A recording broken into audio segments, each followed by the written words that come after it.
A warm welcome to all of you to ABEC 2024. The theme for this year's conference is A Brave New Africa, Business Growth in Time of Economic Turbulence. We know across the world, markets are shifting, economies are shifting, and there is a burgeoning youth population that is looking up to us to continue the conversation of growing our economies. So how do we do that? For the next couple of hours, we shall have panel discussions, workshops, breakout sessions, for us to come together and just agree, how do we move our continent forward? So a warm welcome to those whose first time it is in Nairobi, a beautiful city in the sun and green. Feel welcome, feel at home. And as we kick off, we have a brief exercise, and I would like to call on stage Rachel Muthoga to take us through a small Mentimeter exercise. Thank you. Good morning, everyone. Good morning. Thank you so much for coming and for honoring our invitation. So nice to see your beautiful faces this morning, as you've heard. My name is Rachel Muthoga.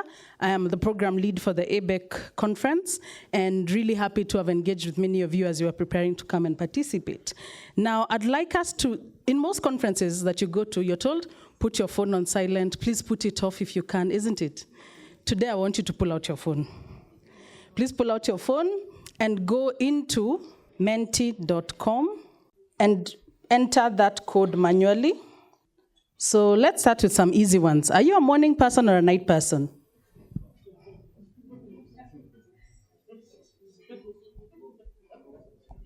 There are those ones who are wishing the conference was starting at 11, isn't it?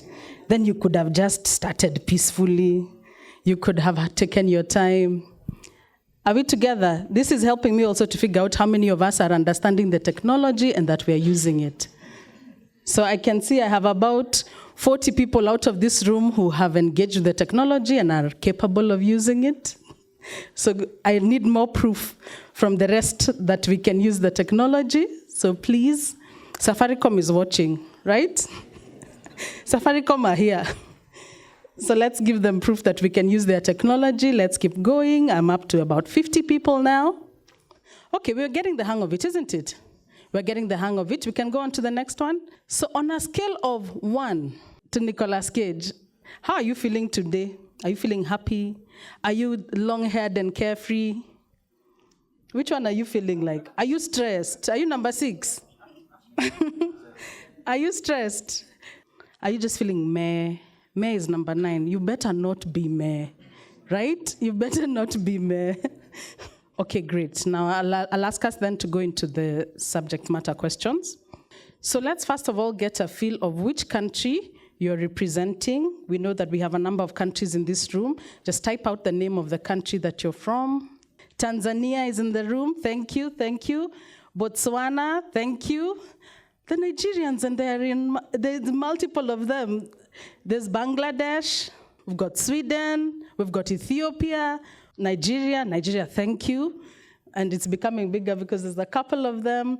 So we really see that this is the Africa Business Ethics Conference. And for that reason, we invite representatives from across the whole continent. But beyond that, we have friends and relatives, don't we, from other continents who come alongside to support us. So it's really to be able to understand, to know that this conference reaches beyond the borders of our country and more so also across the borders of the continent. So we'd like to know which industry the business that you represent is involved in. So are you in the education sector? Are you in real estate and construction? Are you in professional services? So lawyers like myself would fall into professional services. Are you in energy and mining? Is your business in energy and mining? Are you in artisan and handicraft? So you make items and you're able to resell them. Artists, entertainment, recreation, the musicians in the room, the creatives in the room, the poets in the room. Hopefully we have those sectors represented. Are you in manufacturing? So the Kenya Association of Manufacturers, your representatives in the room. Are you in manufacturing? So let's hear from you on what your conference expectations are. Just type in what you hope to achieve or to get out of this conference today. There are those who are looking to learn. Thank you. There are those who are looking to also learn and share. There's those who want to network. Business continuity with integrity, that's something that people want to see and learn about. They also want to promote ethics in business. There are those who want to create partnerships. Someone wants to meet an interesting business partner. That's a good one, right? Because we are business, we do exist for profit as much as we want to do good in community. So any opportunity to engage with our community is a good one to build business networks. So let's get into the nitty-gritty of this conversation. We are here as private sector gathered to discuss business ethics and the fight against corruption. Do you believe that private sector is doing its part in the fight against corruption? Do you believe that we are holding up our end of the bargain when we say that as a nation we are fighting corruption? Or do you believe that we are complicit in the things that we see in our nation? So we see that quite a lot of people feel that the private sector is not doing its part, and we are hopefully in the conversations that we'll have today, we'll be able to unpack where we feel we're falling short, or what are the actions that the businesses that are active in this space are taking that we can amplify and also multiply. We are seeing that, yes, we agree that there's a problem, right?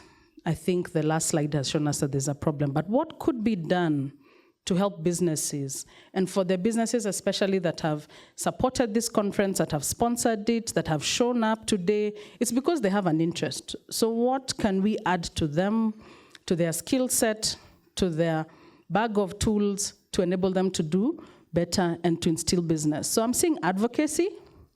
I'm seeing that we need to speak out, enforce compliance, and take audits seriously, especially for business owners and business leaders. Take audits seriously because they help you in that journey. Collaboration and advocacy, I believe that's a big reason why we are all gathered this morning.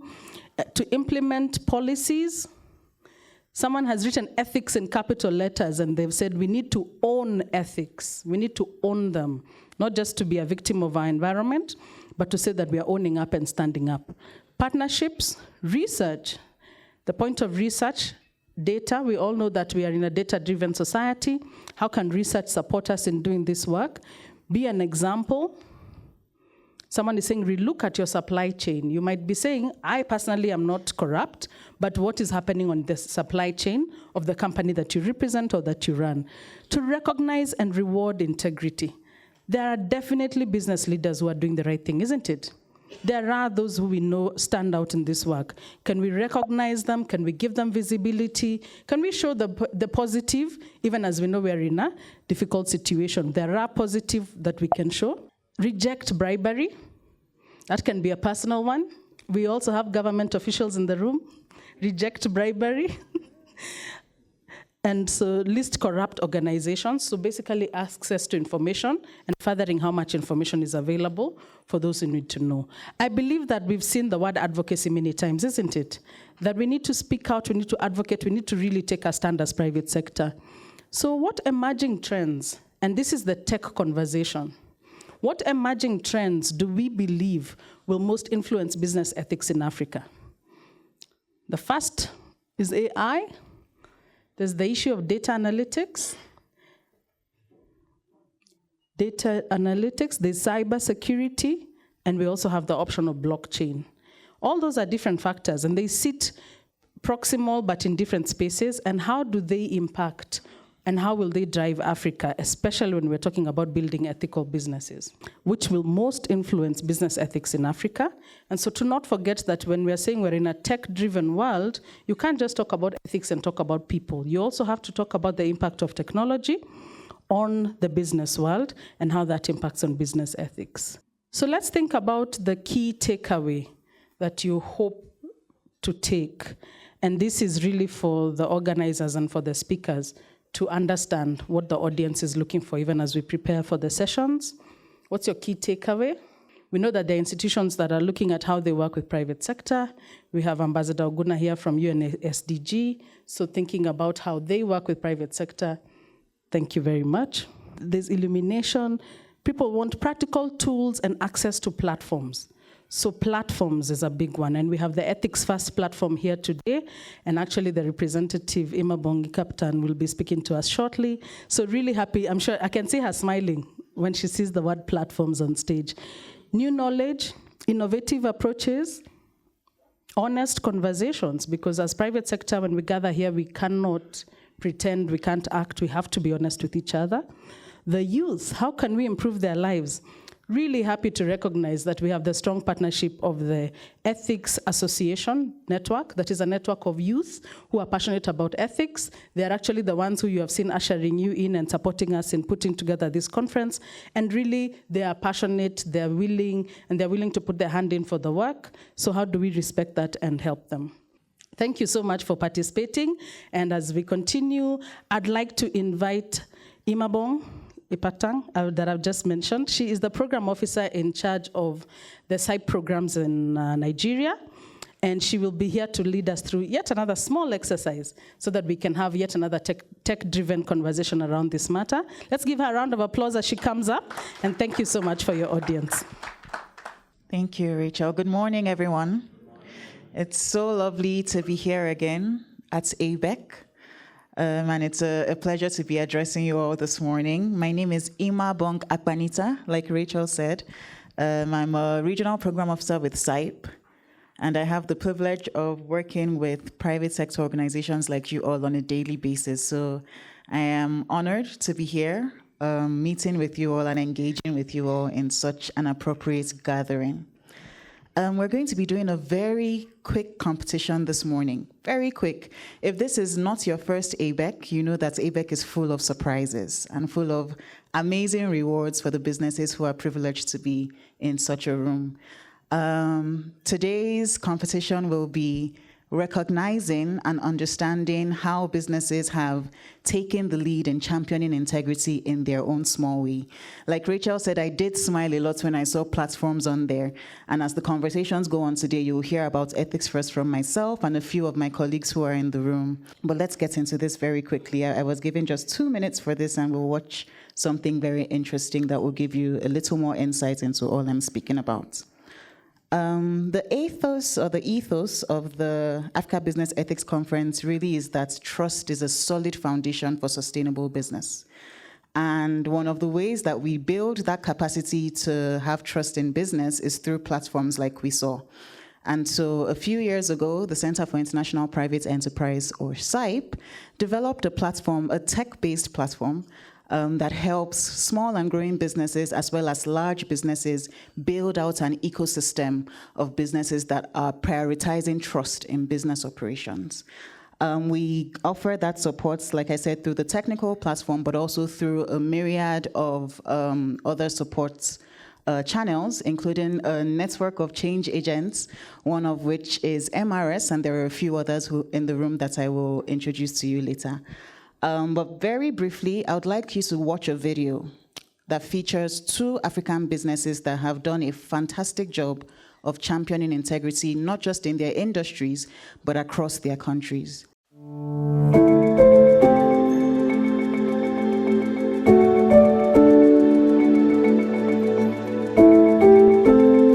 Keruvea Fortis Medical and Cancer Center is a facility that is located in Keruvea town, in Kirinyaga County, that is from approximately around 120 kilometers from Nairobi. Wangara is a climate-focused impact investing firm, and as part of our due diligence, we conduct environmental assessments of the operations of the companies that we want to invest in using our internal ESG assessment framework.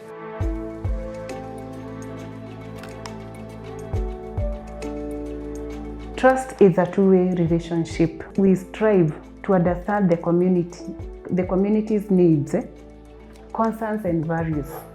And therefore, we work to address these values and needs in a transparent and responsible manner, having the community in mind. Wangara conducts a review of the supply chains of prospects in our ESG assessments before we make investments to assess any gap that exists and explore opportunities.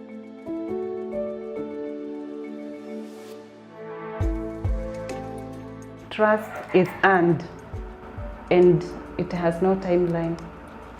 It is not something that you do today and stop tomorrow. You have to be consistent in your way of doing things. Building trust with society requires consistency and genuine effort, but eventually it will help position the company for long-term success.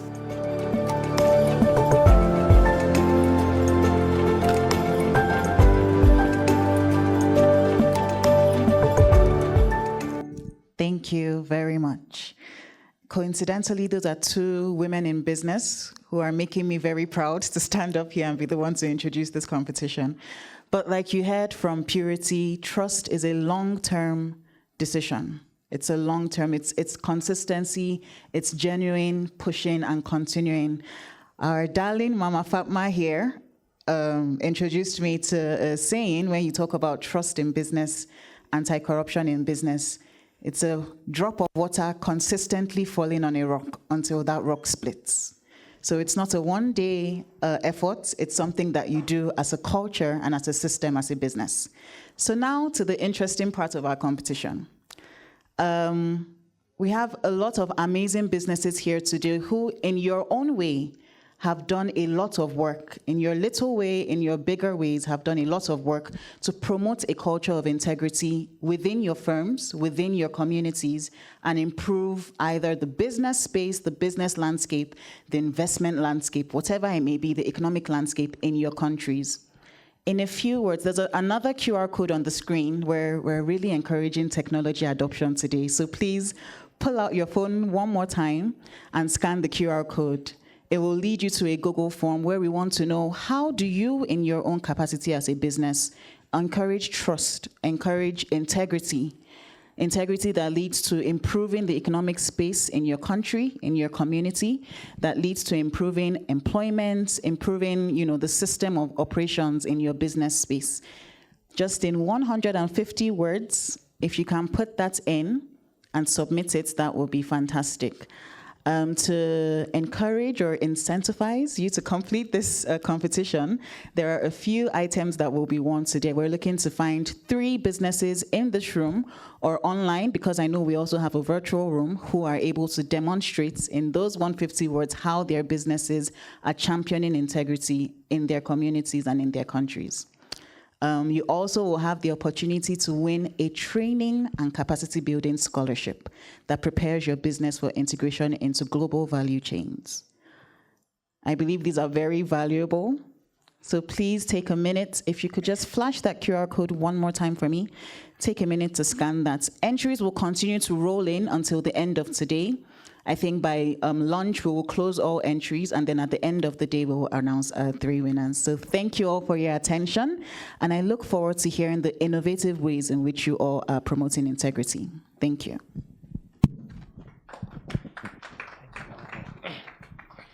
Allow me to just take a minute. Your phone's down, and then your hands, place your hands in front of you, Then I would like you to shake them. So this is how we are going to appreciate everyone who's coming on stage. So shake. At the count of 3, we have 3 sharp claps, okay? So let's do a trial. Shake. Faster. 1, 2, 3. Okay, good. That was trial. Now let's do it again. Shake. 1, 2, 3. Thank you very much. There's an African proverb that says, wisdom is like a baobab tree, and no single individual can embrace it. In the questions that were played on Menti, one theme kept on coming up. Partnership, collaboration. Partnerships, looking for ethical investors. And that is why we are here today, to gather, exchange ideas, and build a brighter and better private sector. I would like to call on stage our convener, Fatma Elmawi. She's a convener of ABEC 2024, and she always empowers business and inspires resilience. She runs her own company, Milestone Resource Solutions, where she specializes in ethical business practices SME development, and strategic growth. And during all these periods and seasons, she advocates for integrity in all operations, marketing, finance, you name it. She's a master trainer with the IFC and SIPE, and she's mentored organizations like the Sherry Blair Foundation. Her leadership has continued to inspire us from the time she put this together, and we continue to sit at her feet. So let's put our hands together, as I have shown you, as we invite Fatma to welcome us to the conference. So let's keep shaking until she comes on stage. Don't worry, we took some tea. Professor, can I get you some more tea? Are you okay? Okay, 1, 2, 3. Thank you. Good morning.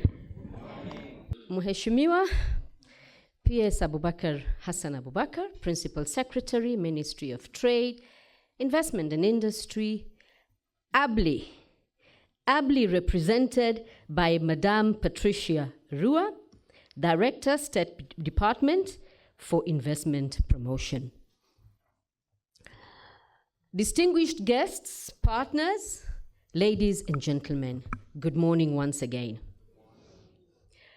It is with great pride and a profound sense of purpose that I welcome you to the Africa Business Ethics Conference 2024.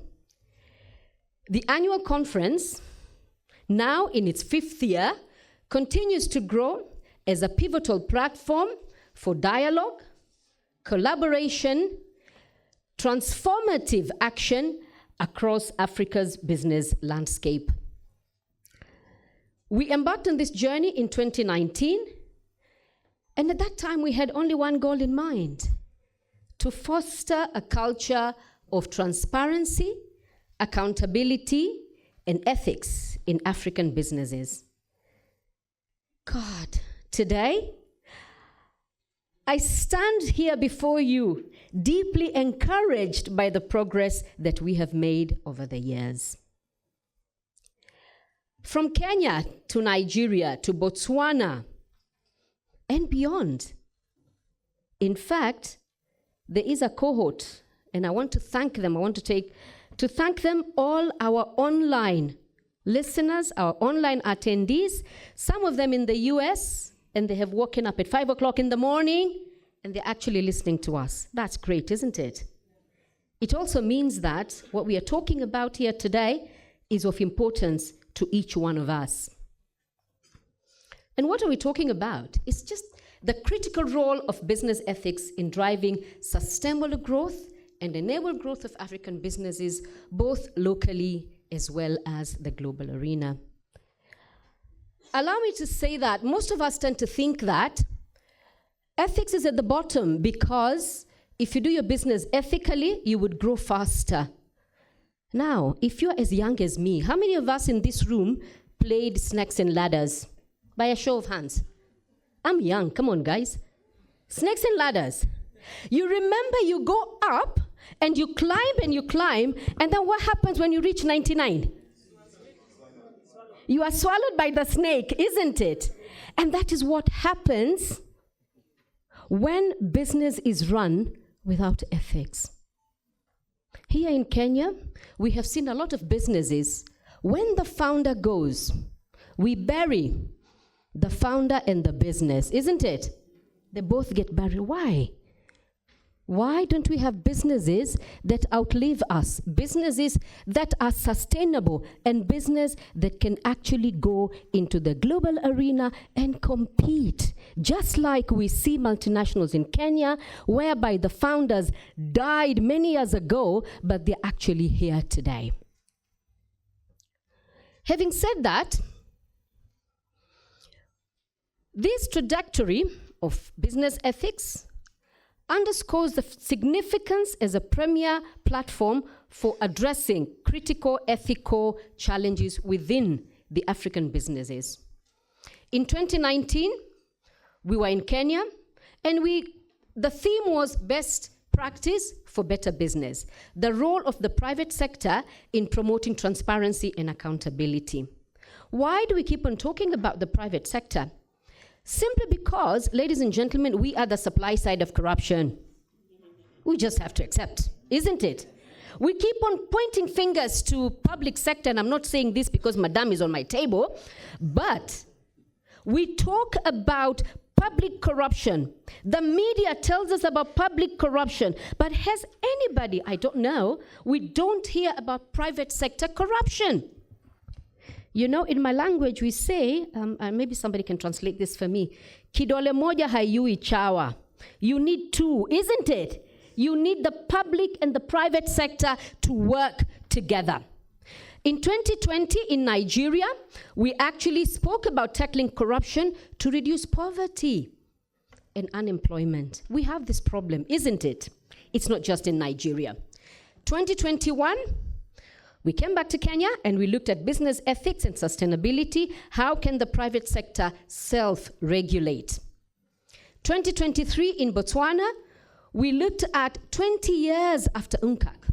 Okay, that's the United Nations Convention Against Corruption, and we were celebrating the gains and strengthening both the private as well as the private sector collective action in order to eradicate corruption.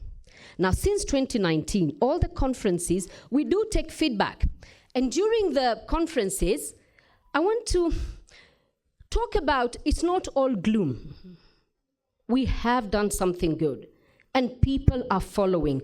People are listening. We have trained over 1,000 people, okay, on how they can do their businesses ethically. We just saw Kerigoya. It's a small place, and they are able to do it. We have also listed on Ethics First.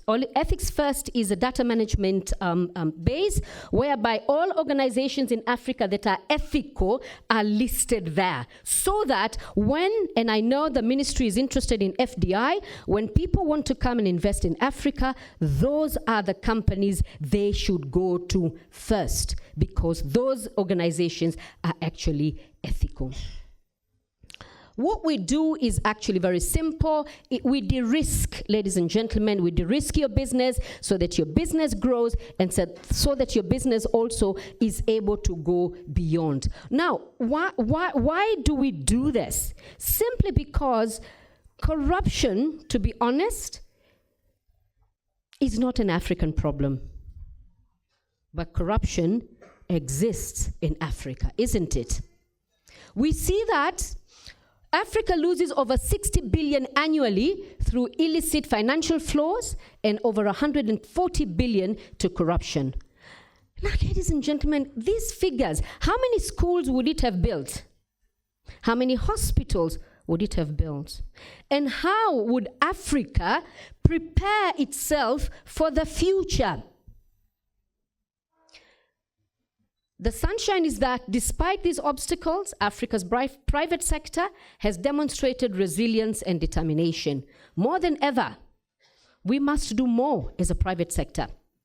We must provide vital platforms whereby we can work with the policymakers, civil society, and share experiences on how we can remove this plague from our continent.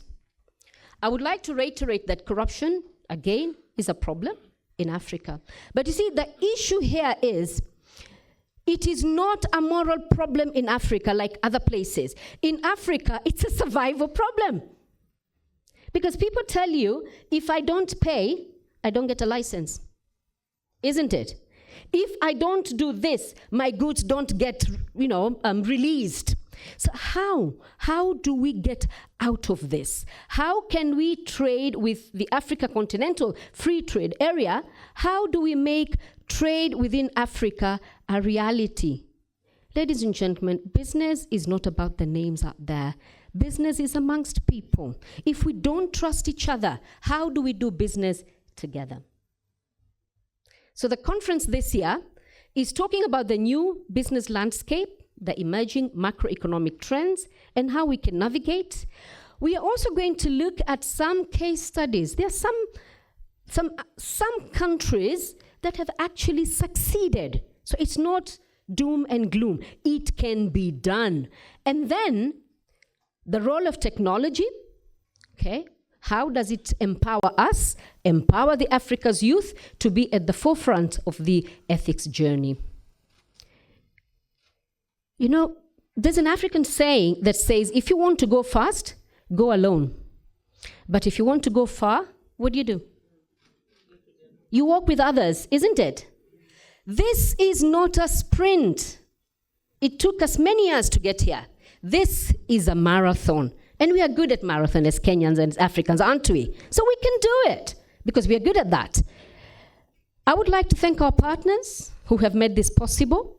I would like to thank SIPE, both SIPE team that is represented here in Kenya by their senior country director and online. I know Lola is waiting online. I would like to thank UNGC Kenya. I'd like to thank UNODC. I would like to thank Safaricom. I know it's not vote of thanks, but I want to thank in advance because you made it possible. I want to thank Safaricom. Thank you very much. I want to thank FKE. Madam Jacqueline, thank you. I want to thank Takafu. I want to thank IHRM, okay, the HR managers, because there's a little bit of issues there we need to work with. I would also like to thank KEPSA, Kenya Private Sector Alliance. I want to thank KAM, Kenya Association of Manufacturers. I also want to thank KNCCI. I know they arrived this morning, but they made time to come here. Thank you, Ahmed. I want to thank them as well. And I want to thank the Tanzanians, the Ugandans, the Nigerians, everybody that is actually here. What it tells me is that you are as concerned about ethics as we are. And together, I don't know if this is proper English, but we used to say we can waste make, yes? Isn't it? And together we can waste make. I am particularly thankful, and I want to appreciate the youth ambassadors who are here this morning and whose mission is truly encouraging. Ladies and gentlemen, EBEC is not just a conference. It's actually a movement towards a Kenya and an Africa where ethical business values are not just an ideal, but a reality. One that attracts foreign investment, prosperity, and sustainable development for all. You know, when we started, everybody said, you can't do it. Okay, I was given only 3 minutes, so I can't tell you how somebody questioned if I was actually Kenyan because I refused to pay a bribe. And they asked me, Mama, are you sure you are Kenyan? And I said, yeah, even my grandmother or my grandfather was born here. And they said, no, if you are Kenyan, you know, you must give in order to do what? In order to get. And that is what truly started EBEC. And if you think you are small, I'd like you to spend a night with a mosquito. Then you would know whether you're small or you are big. So I urge us to discuss and seek solutions, African solutions, on how we can bring ethical business practices back for prosperity of the continent. You know, I like Proverbs. You know, they say that there is no beauty by the beauty of action. So ladies and gentlemen, let's not just talk and drink tea. Let us all look at what can we do in our personal capacities to improve ethics. Asanteni na karibuni.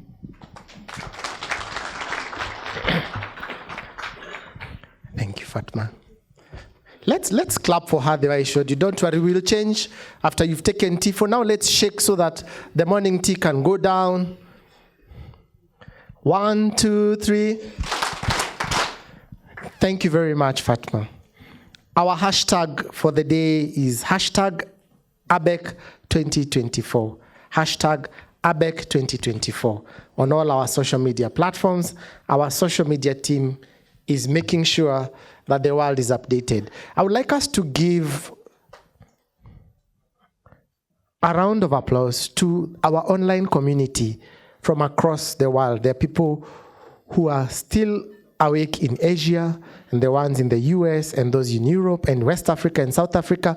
They've joined online, and they are posting as they go. So this is a critical conversation, and I think I understand why the East African community anthem refused to play, because somewhere there in the middle it says, Umoja yetu ni nguvu. And it does not want us to be united, but we shall be united to fight this corruption. So let's put our hands together and applaud the online audience. 1, 2, 3. Thank you. I would like to call on stage Tom Shivo, a seasoned HR practitioner, 27 years of working experience. He's worked in the airline industry, he's worked in the banking industry, he's worked in the telecom industry, he's worked in the fast-moving consumer goods industry, and he's got experience East Africa and across Africa. And I invite him on board to come and tell us what Kenya Airways is doing. I know all of us are looking at him and wondering, Tom, can you give one of my relatives a job? Let's shake our hands and, yes, I said until the speaker gets here. Shake, shake, shake. 1, 2, 3. Thank you. Good morning, good afternoon, good evening, wherever you are in the world. Good morning for those of us who are here. So, thank you very much for this opportunity to engage on this very important subject. Distinguished Pan-African leaders, esteemed guests, ladies and gentlemen. It's my honor to address you today at the 5th African Business Ethics Conference, a platform where we gather to reflect on Africa's business journeys that strategize for the future. This year's theme for this particular conference, A Brave New Africa, Business Growth in Times of Economic Turbulence, is a call to action for leaders across the continent to embrace bold vision, one that is grounded on ethical leadership as a cornerstone for sustainable growth. Indeed, ethics is the bedrock for resilience. In the face of economic turbulence, ethical conduct is therefore not a luxury. It's definitely a necessity. As we do our business, it is a necessity.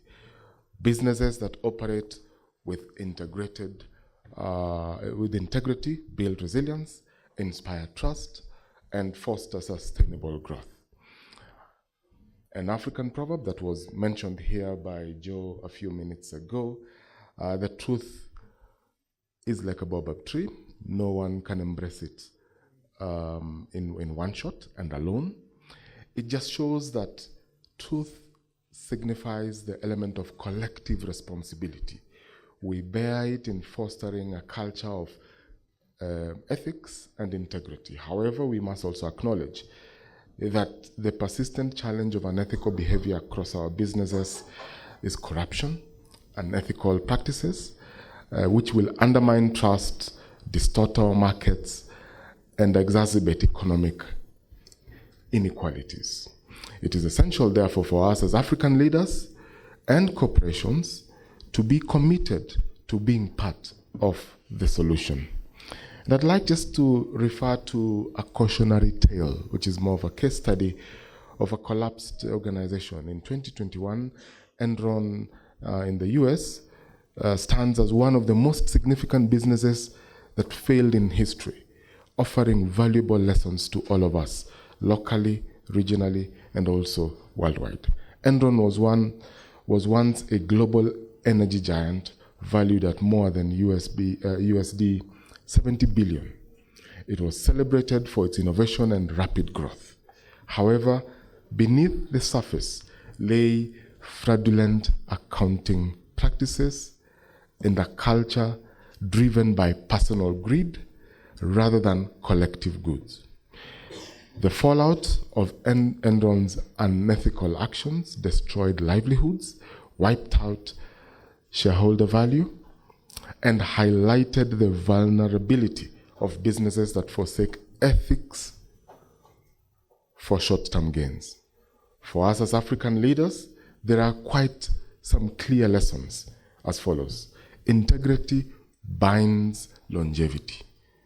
If you trust and you are transparent in everything that you do, this is essential for sustainable growth of your businesses. Secondly, it is leadership accountability. ethical practices must not be a negotiable thing. It is a non-negotiable practice. Thirdly, resilience through governance. In other words, strong governance will shield our businesses from turbulence and fosters long-term sustainability. And therefore the question is, what's the role of the private sector in ethical transformation? The private sector, while often implicated in unethical practices, also holds the power to drive ethical transformation in terms of solutions.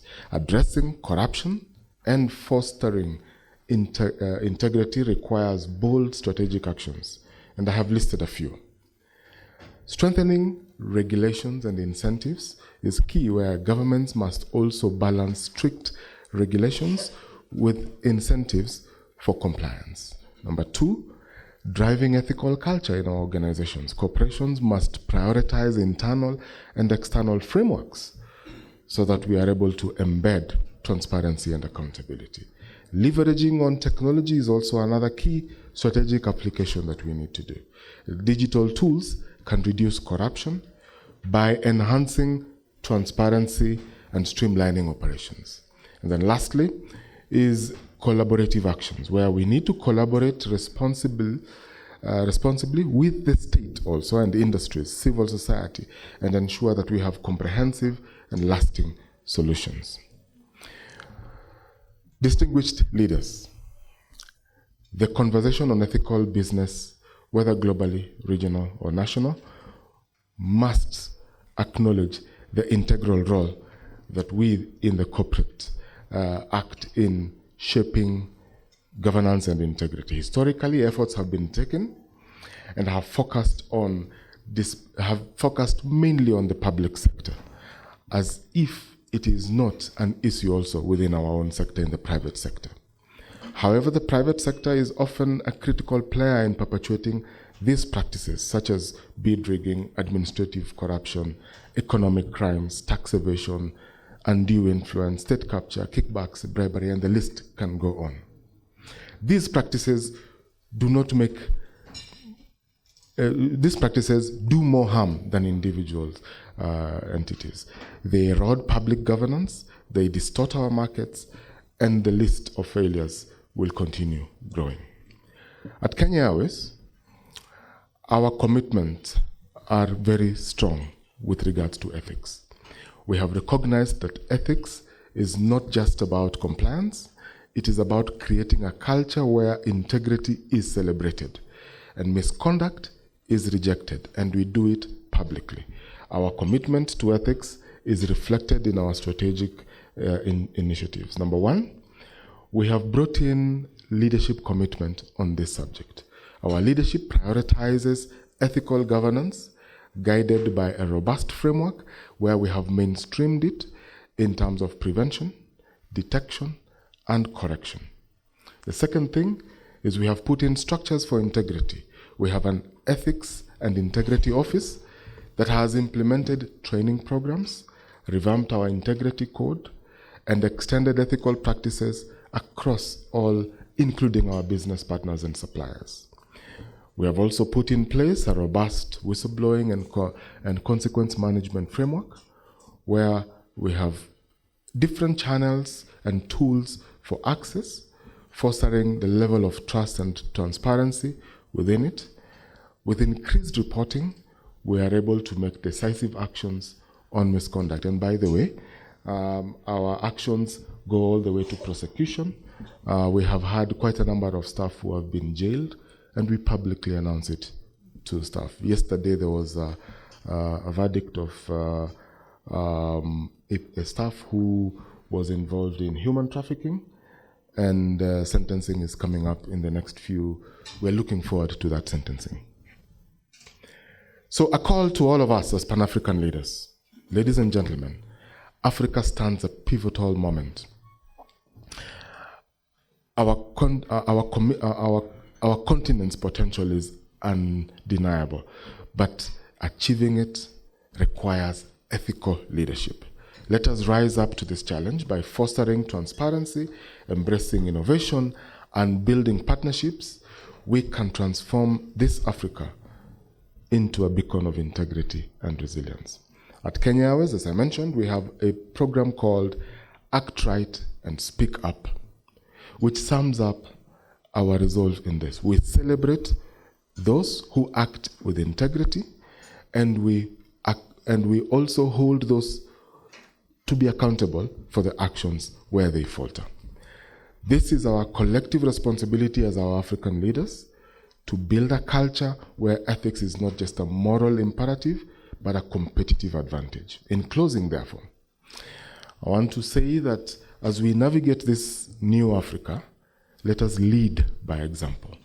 Let us show the world that Africa businesses are not just about resilient, but visionary, transforming challenges into opportunities through ethical leadership.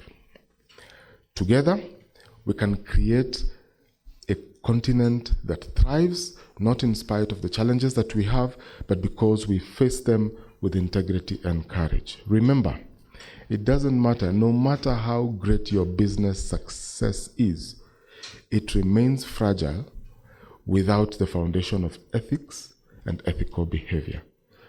Thank you very much, and let's act right and speak up. Here we come, Africa. Thank you very much.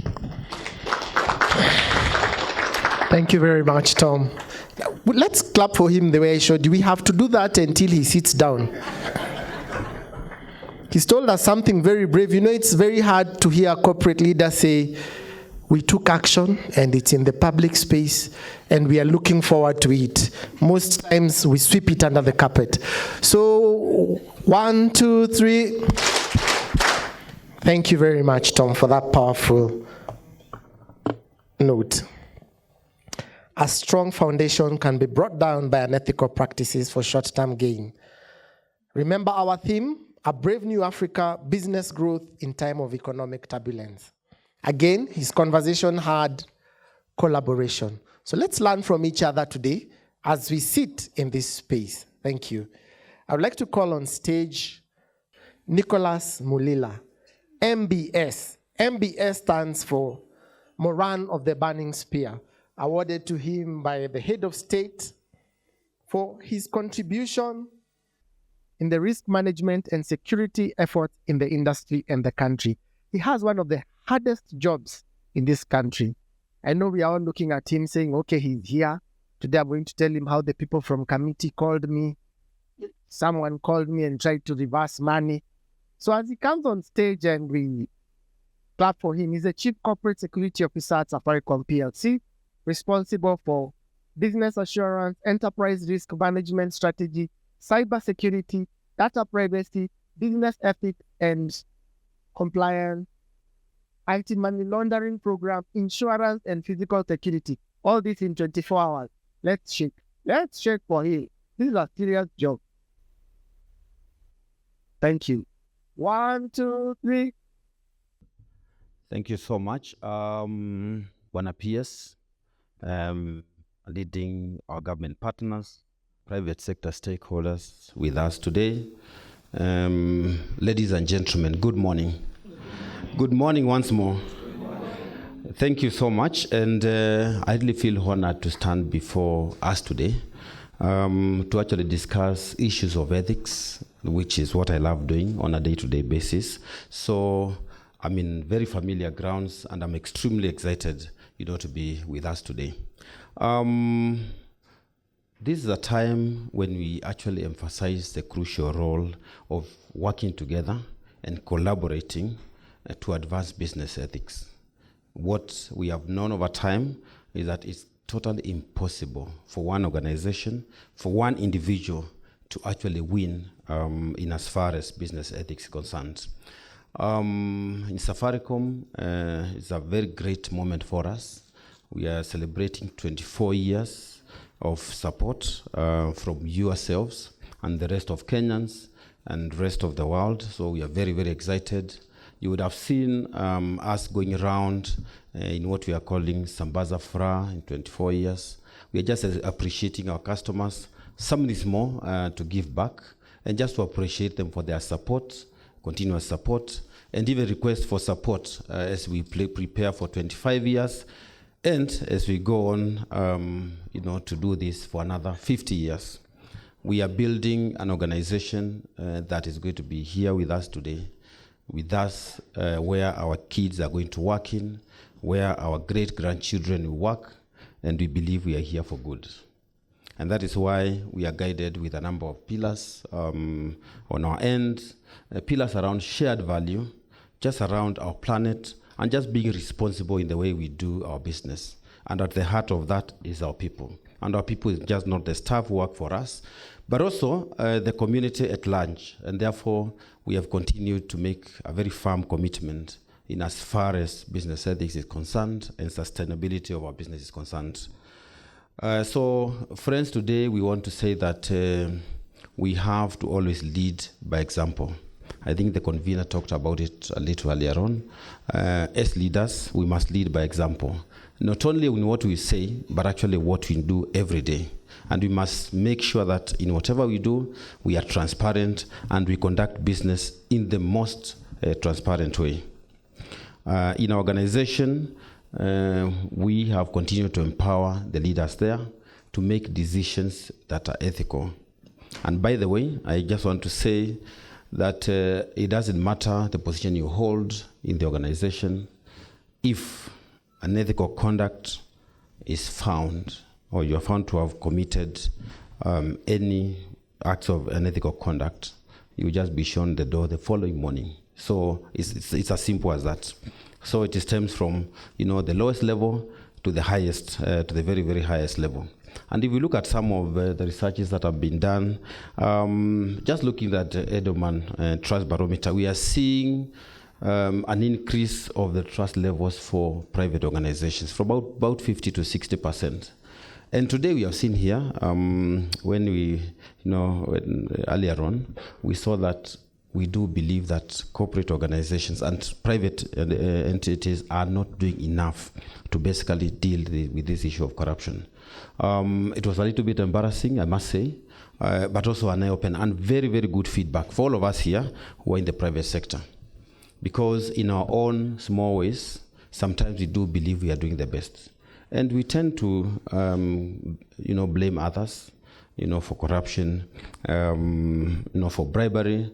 And especially, we tend to be very, very hard on our public sector colleagues because we do believe that is where it all happens. And it's been said earlier on that it happens two ways, and we are the suppliers, basically, of corruption. And therefore, even as we discussed today in this particular conference, I want us to prick our conscience. We must ask ourselves, what are we going to do to ensure that we can cut that basically supply side? Some of the few things that we've done, we've continued to actually prioritize working closely with the local suppliers, so that we can also drive the local economy, especially in as far as SMEs are concerned.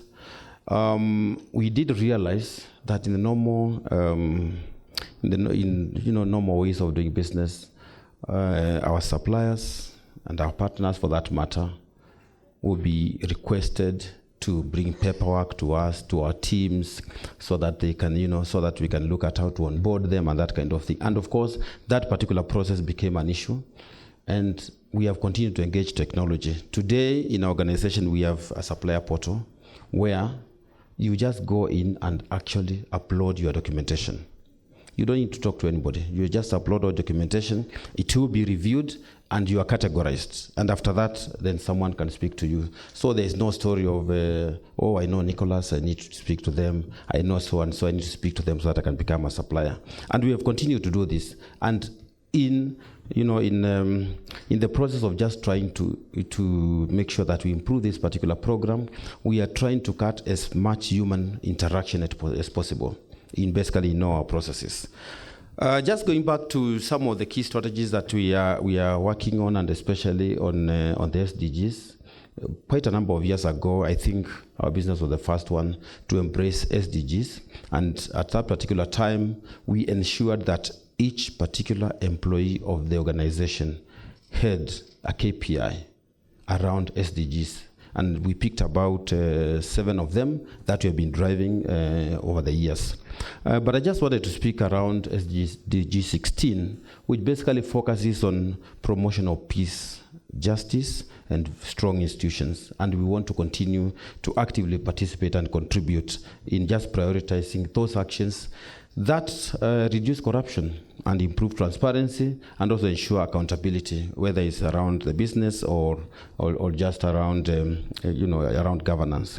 So if we were to look at just SDG 16.4, talking about significantly reducing illicit financial flows into the country by 2030, and we are working very, very, very hard to strengthen this particular area and also try to help the authorities in terms of recovery of any stolen assets and just basically to combat all forms of organized crime.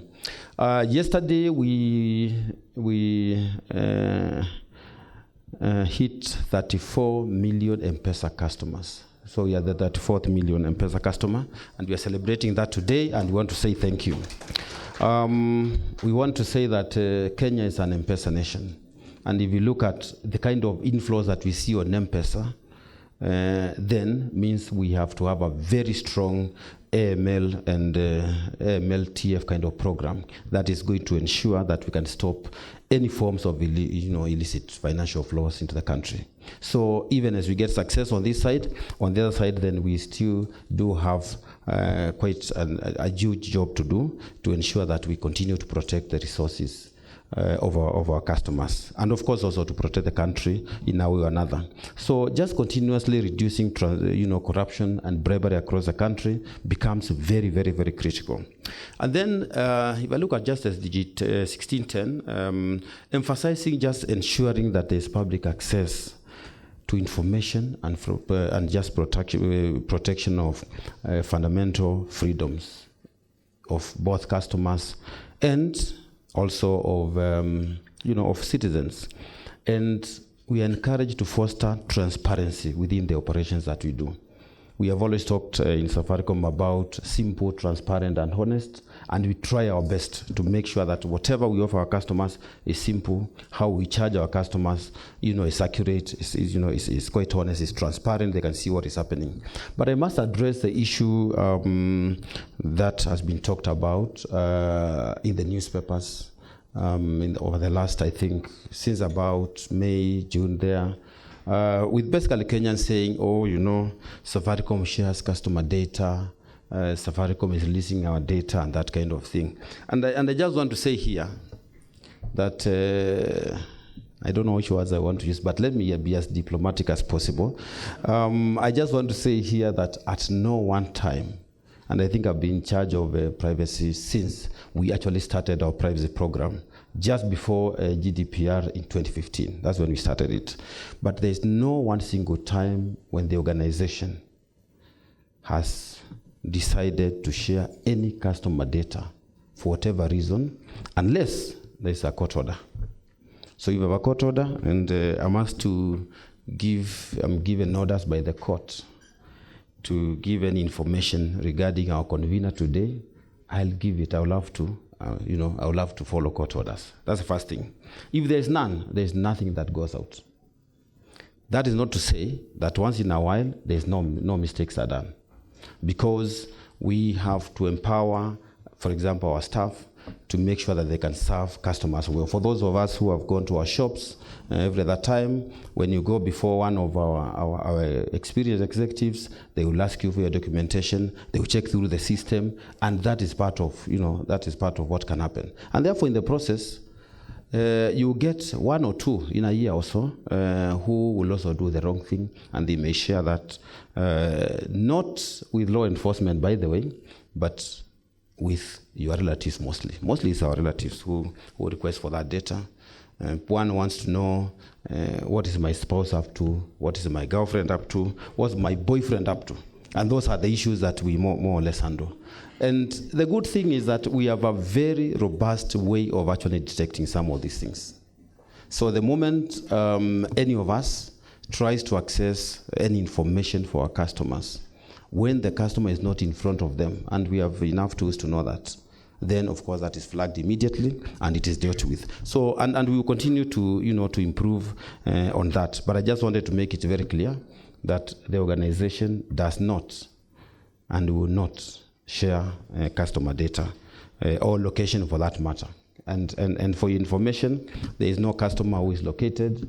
Even if you are to check where customers are operating from, the only thing you see is the site which is there, and that site cannot identify who Nicholas Mulila is. They will just see a number, and that person is being served by a particular site. So I just wanted to land that one. And as I go on, friends, some of the other actions that we've taken is to collaborate as much as possible with our suppliers, specifically the supply community. Most of our partners, about 90% today, have actually signed up to the Code of Ethics for Business in Kenya. And that was the first step, because it's around advocacy, it's around collaboration, it's around working together. And we have set a target for ourselves of at least 100%. And that's where we are moving towards. And the good thing, the supply side, is we'll have discussions, we'll sit with them, we'll sit with our partners, and we'll agree to a certain code of conduct. And the good thing is that if you don't agree, then there's no business. We just go to the next person who is ready to do the right thing. Then the next element is just around what then we do with our staff. I've just talked about it a little bit earlier on. Just making sure that every other day and every year we actually train our staff on a number of things, not just around ethics, but we just train them on doing the right thing. So when you wake up in the morning, the question you want to ask yourself is, how am I going to serve my customer?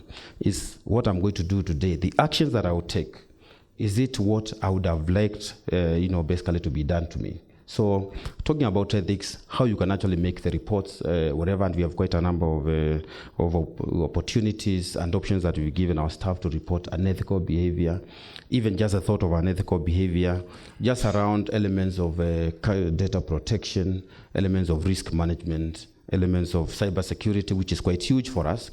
So just making sure that we train all staff.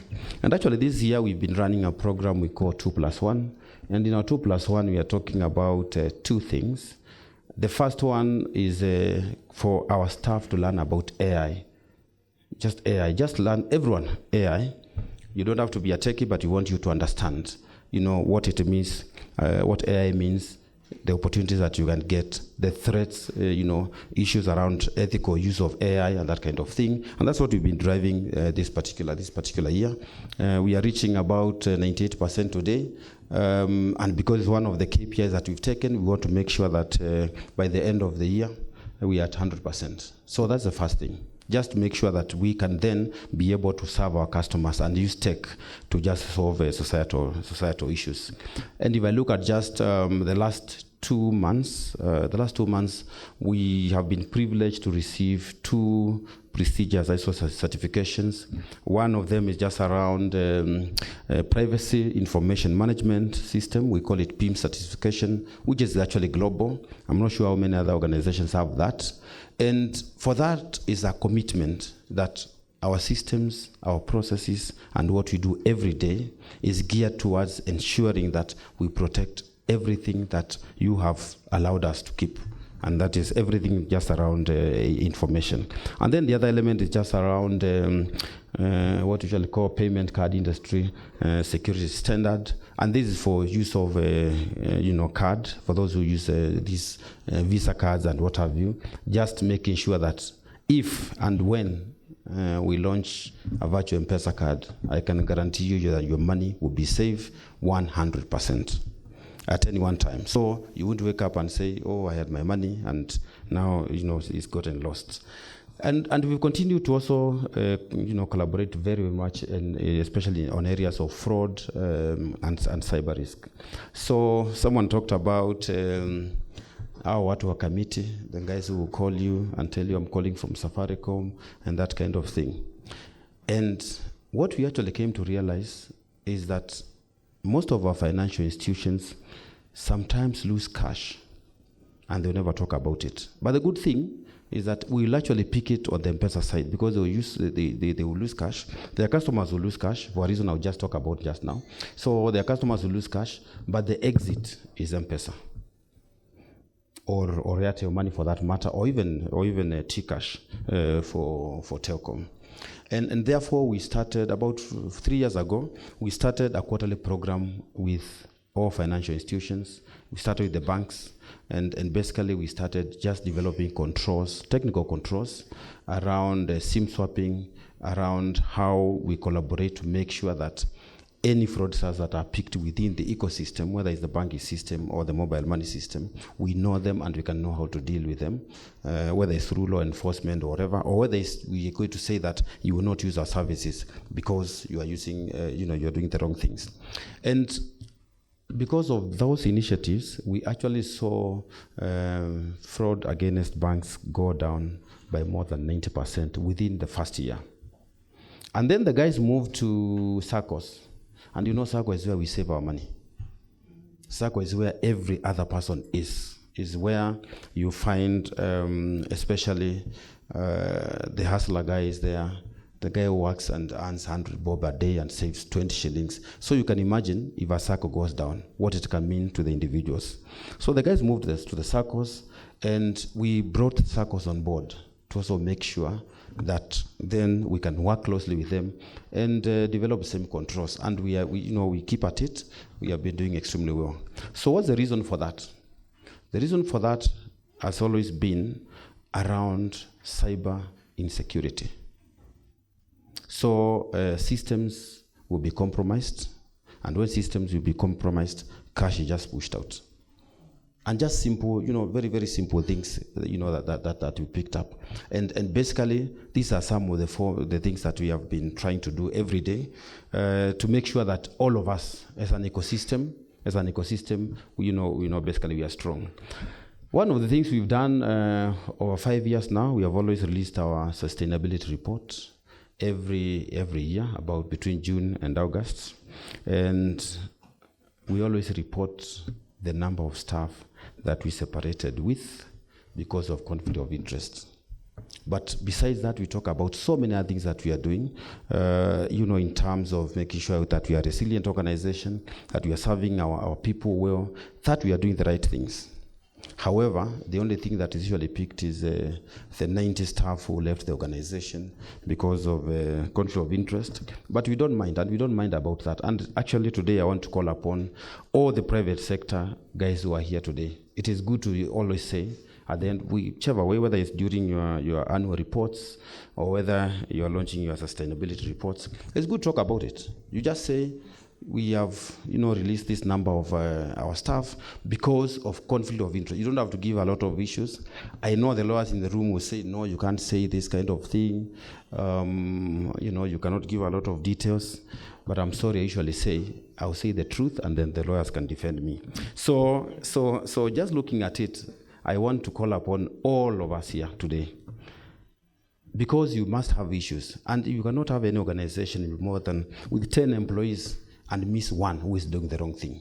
So there's nothing wrong with saying, I've separated with, I think last year we were at like 90, and I've not, and this year could be more than that for various reasons. And you'll be saying, yeah, we've separated because of unethical conduct, and that's it.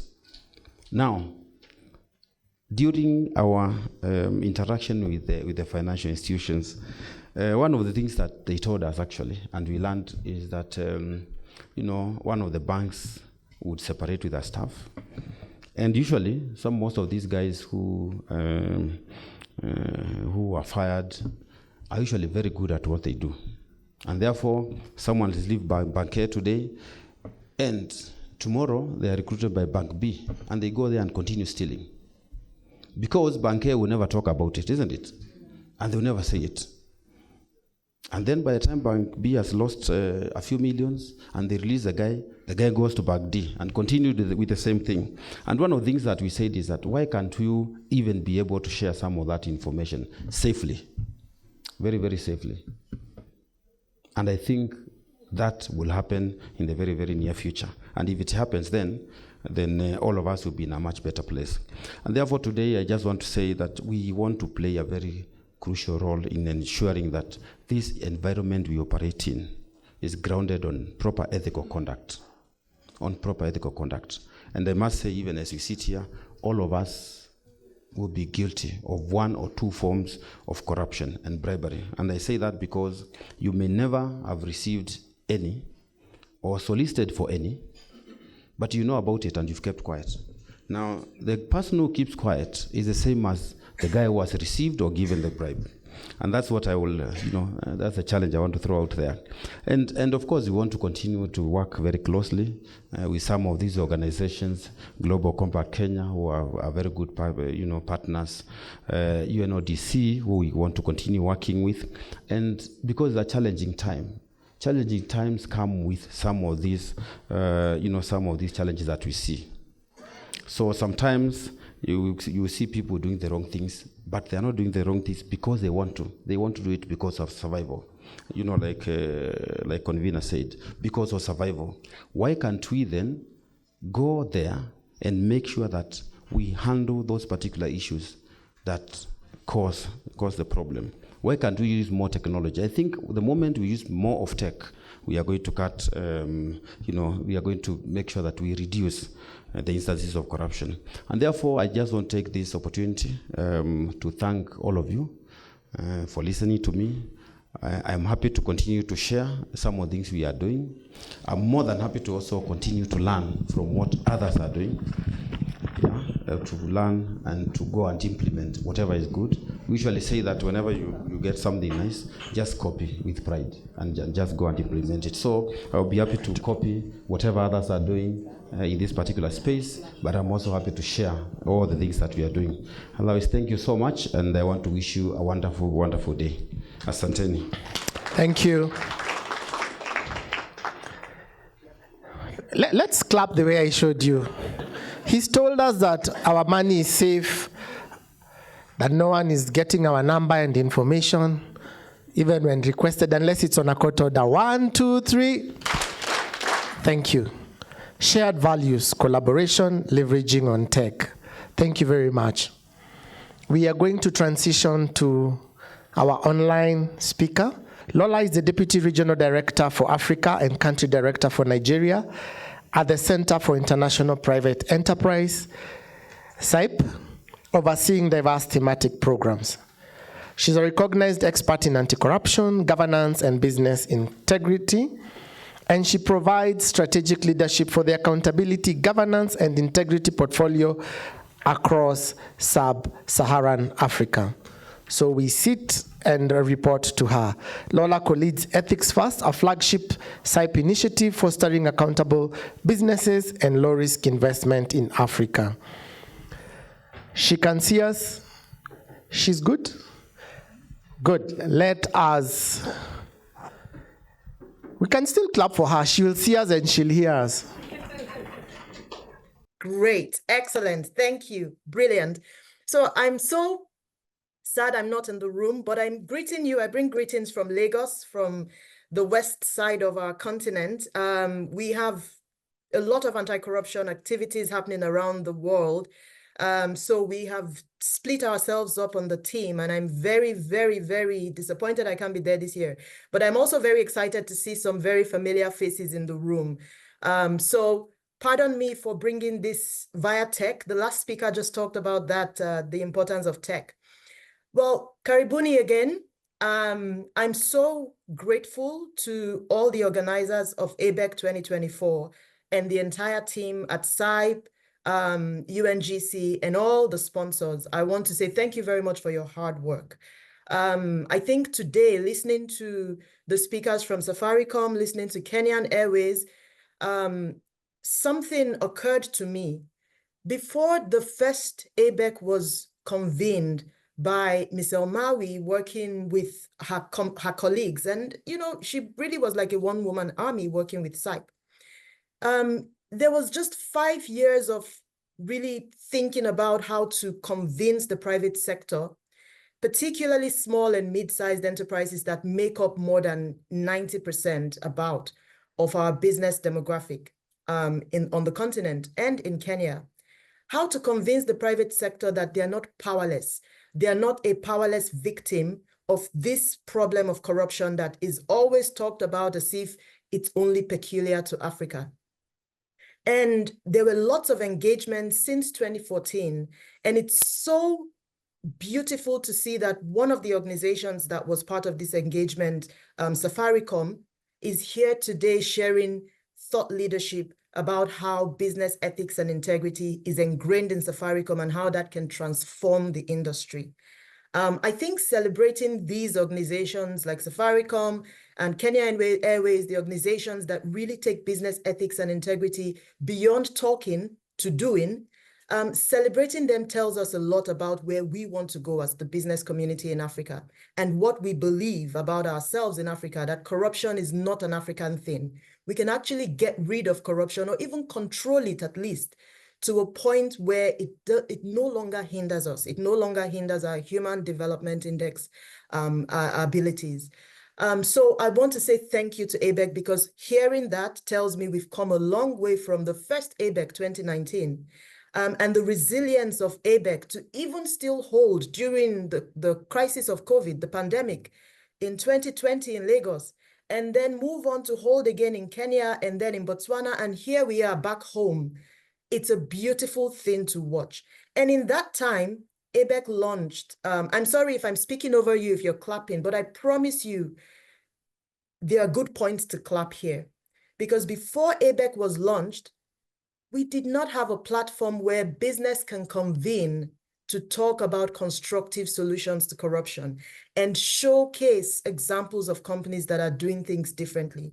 So I'm so proud of the fact that you're doing things differently in your companies. And then, as the last speaker said, well, how do we take it beyond this silo? How do we go beyond doing things properly in our country, in our companies, but then saying, how do we affect our industry? Because one of the things we've learned is larger companies have more of an incentive and also the capacity to ensure that when they say we don't operate with corruption, we operate with integrity, they can set up a compliance officer. And then they can say, we won't pay this bribe because we will continue to do other business that doesn't require bribes. And it doesn't matter if our bottom line suffers a little bit, we will wait. But what about those other small businesses that are engaging in corruption, as you all said, as Fatma said in the opening, as a matter of survival? How do we affect that value chain and that ecosystem? And that's where we believe that collective action is the next phase of what we've been doing. We're telling the beautiful stories. Those we choose to celebrate says a lot about us. And so we're telling the beautiful stories of those who we're celebrating, who are doing things differently in their companies. How can we now hold hands to empower all the other small businesses across all sectors in Kenya, from the new oil and gas, the thimming oil and gas sector, other extractive sectors, to the flour, to the tea, telecoms, financial sectors? How do we empower all of them to hold themselves to this high standard? And that's where collective action comes in. So I invite you to continue to engage with Milestone Resources and the SIPE team in Kenya, because we are coming up with all kinds of ideas to say, can we empower the business community to do three things, especially the business community that has the capacity to do it, and that's the larger companies. Do three things. One, lead by example. You're already doing that. At least the companies we've heard today, Takaful was at the last ABEC as well. We heard them speak. I don't know if we've heard them today, and a few other companies. How can we empower you to lead by example? You're already doing that. Well, the second thing, how can we empower you to nurture business integrity in your value chains and across your industry? And Safaricom's example is a beautiful one. And then the third thing, how can we make you tell these beautiful stories globally about African companies so that African companies stop being the least respected companies in the world and move up to be the more respected companies in the world? And those are the three things we've said we will set before you through some of the programs we're putting out. And MRS is a brilliant partner to work with to become a value chain integrity partner. So once again, before I leave you, I want to stop at saying, giving you three things to think about at this conference. The first one is this. When we started working on business ethics and integrity, or thinking about the private sector's role, we thought that every company fits into one of three buckets. You either fit into the talk bucket, which includes complaining about corruption, but not doing much about it, analyzing corruption beautifully, but just talking. And then we thought that there were companies that fit into the talk and do. And we said we need to find those ones that are in the talk and do, and then find those ones that are in the do and bring them together and see if we can crowd the market with better business actors. Well, today, I invite you to reflect and see if you are in the talk, you're in good company, because we're going to pull you into the talk and the do group. So leaving here today, to do means to be involved in a collective action program, to be involved in more business ethics and integrity improvement in your company, and engaging with other partners to continue to spread that. The final thing I'll say is time is neutral. This is a good time to start. Anything you invest in today in terms of business ethics and integrity will become your history and will be the foundation for the future. So I beg you, I invite you, I charge you to, as you leave today, at the end of this conference, meet with MRS, go to the site stand and ask, how do I fix things for myself? How do I lead by example? How do I nurture integrity? And how do I tell better stories about what we're doing? Because this conference is our talk part of what we do, but there's a lot of doing. As I told you before ABEC launched, there was a lot of doing happening behind the scenes. And in between every ABEC, there's a lot of doing led by our partners in Kenya and around the world. And by the way, our partners inspire partners across the continent, not just in Kenya. So there's a lot of lessons that they can share with you from the two organizations we work with and many more organizations that are involved. So finally, please don't forget, as you leave here today, go with courage, move from being in the talk if you are in the talk, but if you are in the talk and do, we have more resources that can support you to do more. So I wish you very fruitful deliberations. And once again, thank you so much to everybody who's here. Karibuni again. And I say thank you and well done to the organizers. I see so many people in the room. I see our country director at SIPE, my sister from FKE. It's unfortunate I can't be there with you. I hope Mr. Integrity from Nigeria is there, but I know that you will have a brilliant time. So thank you very much. And I'll hand it back to you, Mr. MC. Thank you. Thank you, Lola. Mr. Integrity is watching you. So let's give her a round of applause. 1, 2, 3. Thank you very much. Thank you, Lola. I'll now call on stage our representative from the United Nations Office on Drugs and Crime, Francesco Cecchi. He has 10 years experience working in the area of anti-corruption and public administration reform. And since 2006, he's been pushing the agenda across Eastern Europe, CIS, and now in Africa. Let's welcome him on stage. 1, 2, 3. Thank you. On behalf of the UN Office on Drugs and Crime, it's a great pleasure to welcome you all to this Africa Business Ethics Conference. I want to acknowledge Mrs. Fatma. Fatma, thank you very much for the cooperation. And I think you're driving this community in a very forceful way. So thank you for that. Mr. Tom Shivo, Chief Human Resource Officer at KQ. Thank you. Thank you also for your call for ethics and integrity. I'm a big client of yours, so I really appreciate the work that you do at KQ. Nicolas Mulila, Safaricom, thank you also.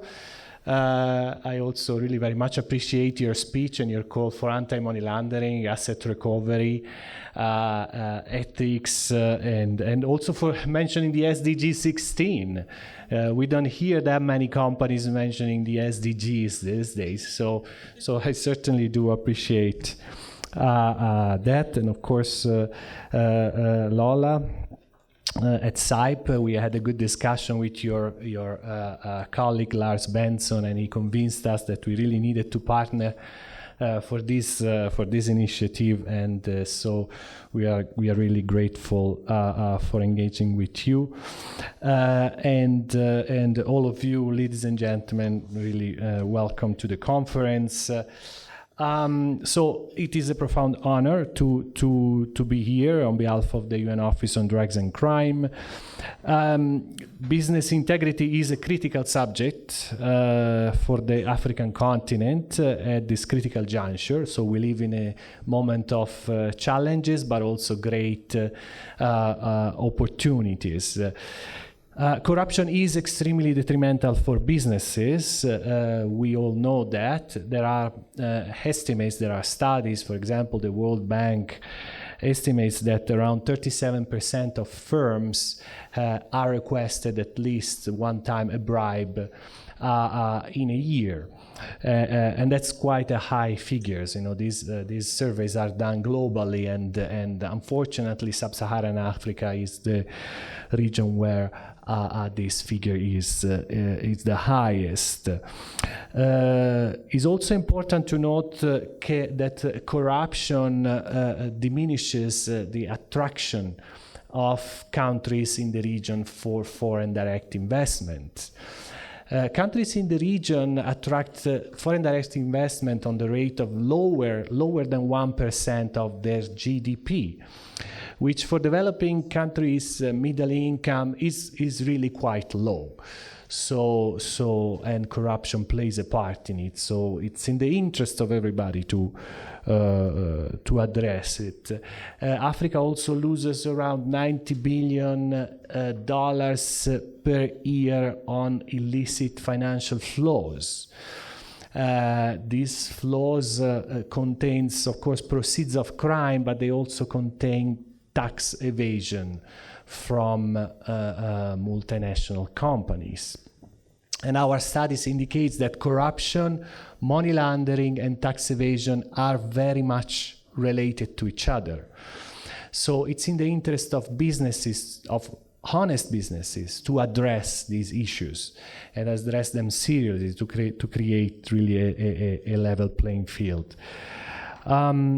Also, it was mentioned, small and medium-sized enterprises are 90% of the businesses in the continent. So they suffer particularly because of corruption. So by eliminating corruption, by reducing corruption, we really empower these small businesses to grow, and we also give opportunities to the young generation, which is 60% of the population is below 35 years in the continent, and they want to create businesses. They want to get their businesses to grow. So that's something that we really need to look at. The UN Convention Against Corruption, this is why we are here. The UNODC is the agency that is responsible to support the implementation of the convention in the countries that have ratified it.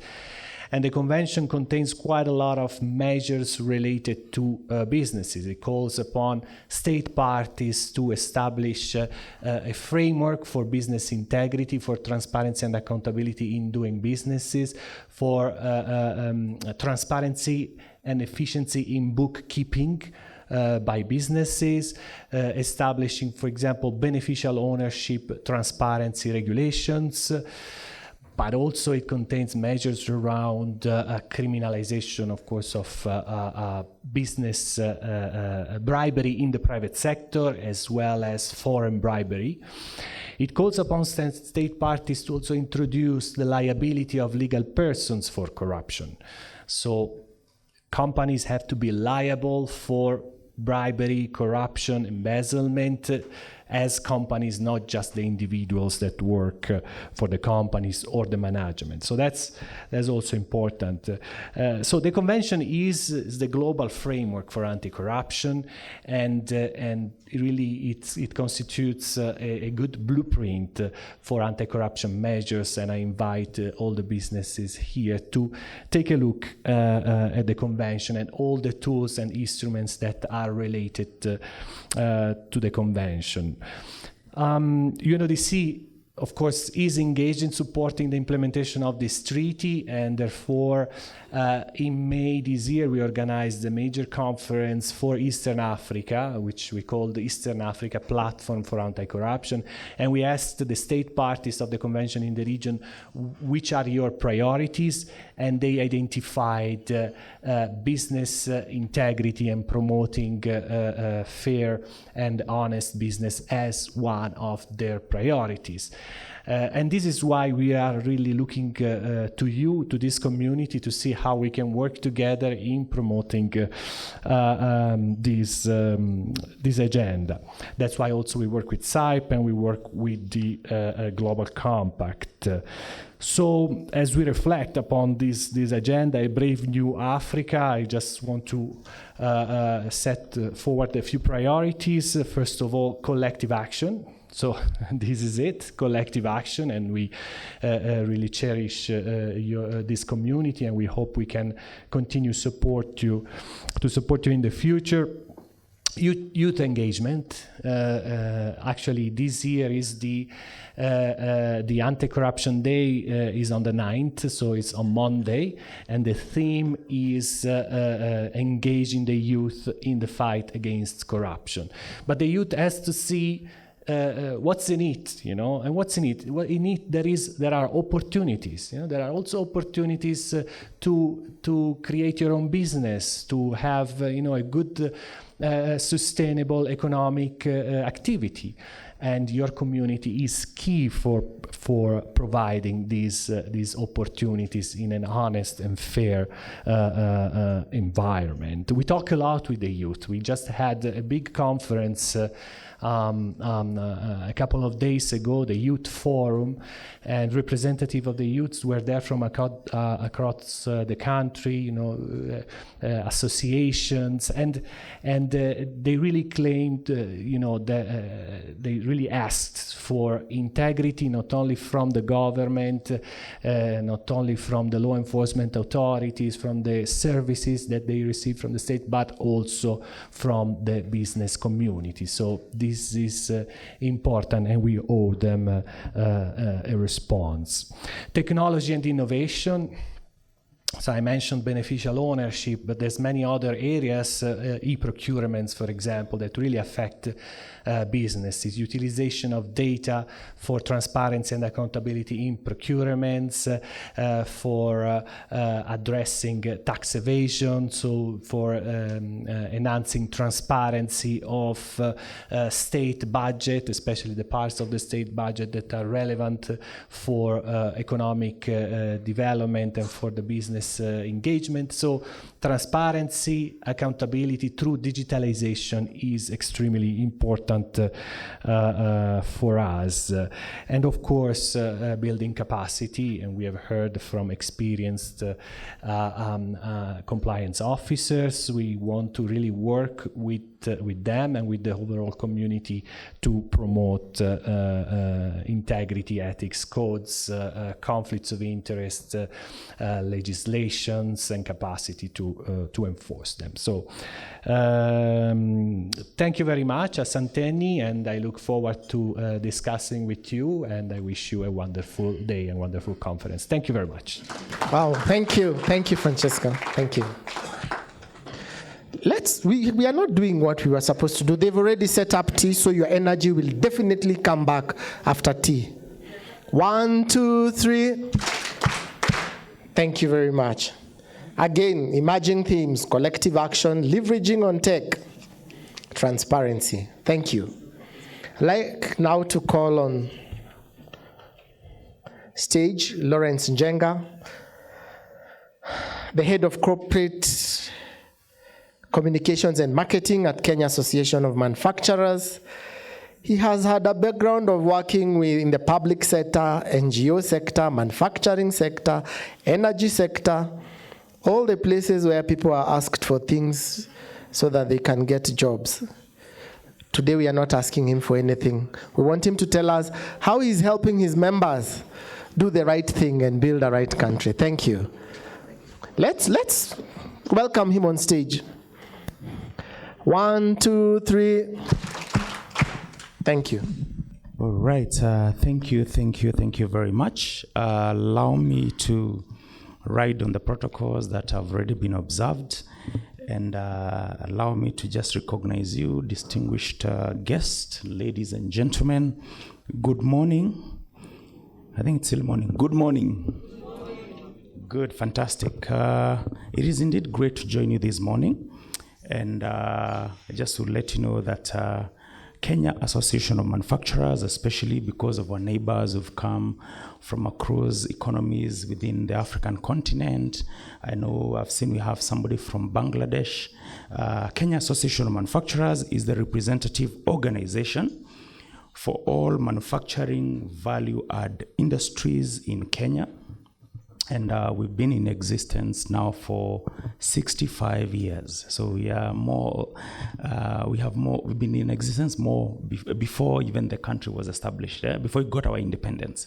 So we've been at the forefront of driving fact-based policy, advocacy towards the formulation of policies, industrial policies that strengthen and support the country's economic development. Our purpose is to create prosperity for Kenya through sustainable industrialization. Ladies and gentlemen, business ethics serve as the cornerstone of sustainable growth and development. It is indeed a critical social aspect of sustainable development.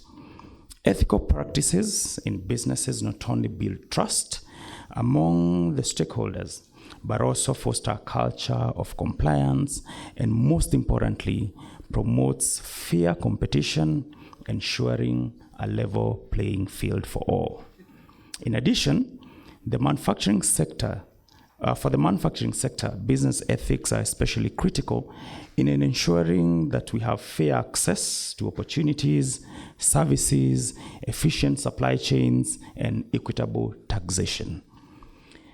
Ladies and gentlemen, Kenya ranks at position 123rd out of 180 countries on Transparency International's Corruption Perception Index. And I know we have a representative from Transparency International who will be speaking more to this, with a score of 32 out of 100. And this just reflects on the high level of perceived corruption that we have in the country.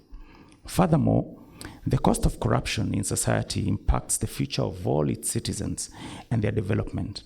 According to a recent report published by the Ethics and Anti-Corruption Commission of Kenya, that is EACC, corruption costs this country an estimated 5 to 10% of our GDP. Just to put this into nominal terms, the manufacturing sector's contribution to GDP stands at 7.6%.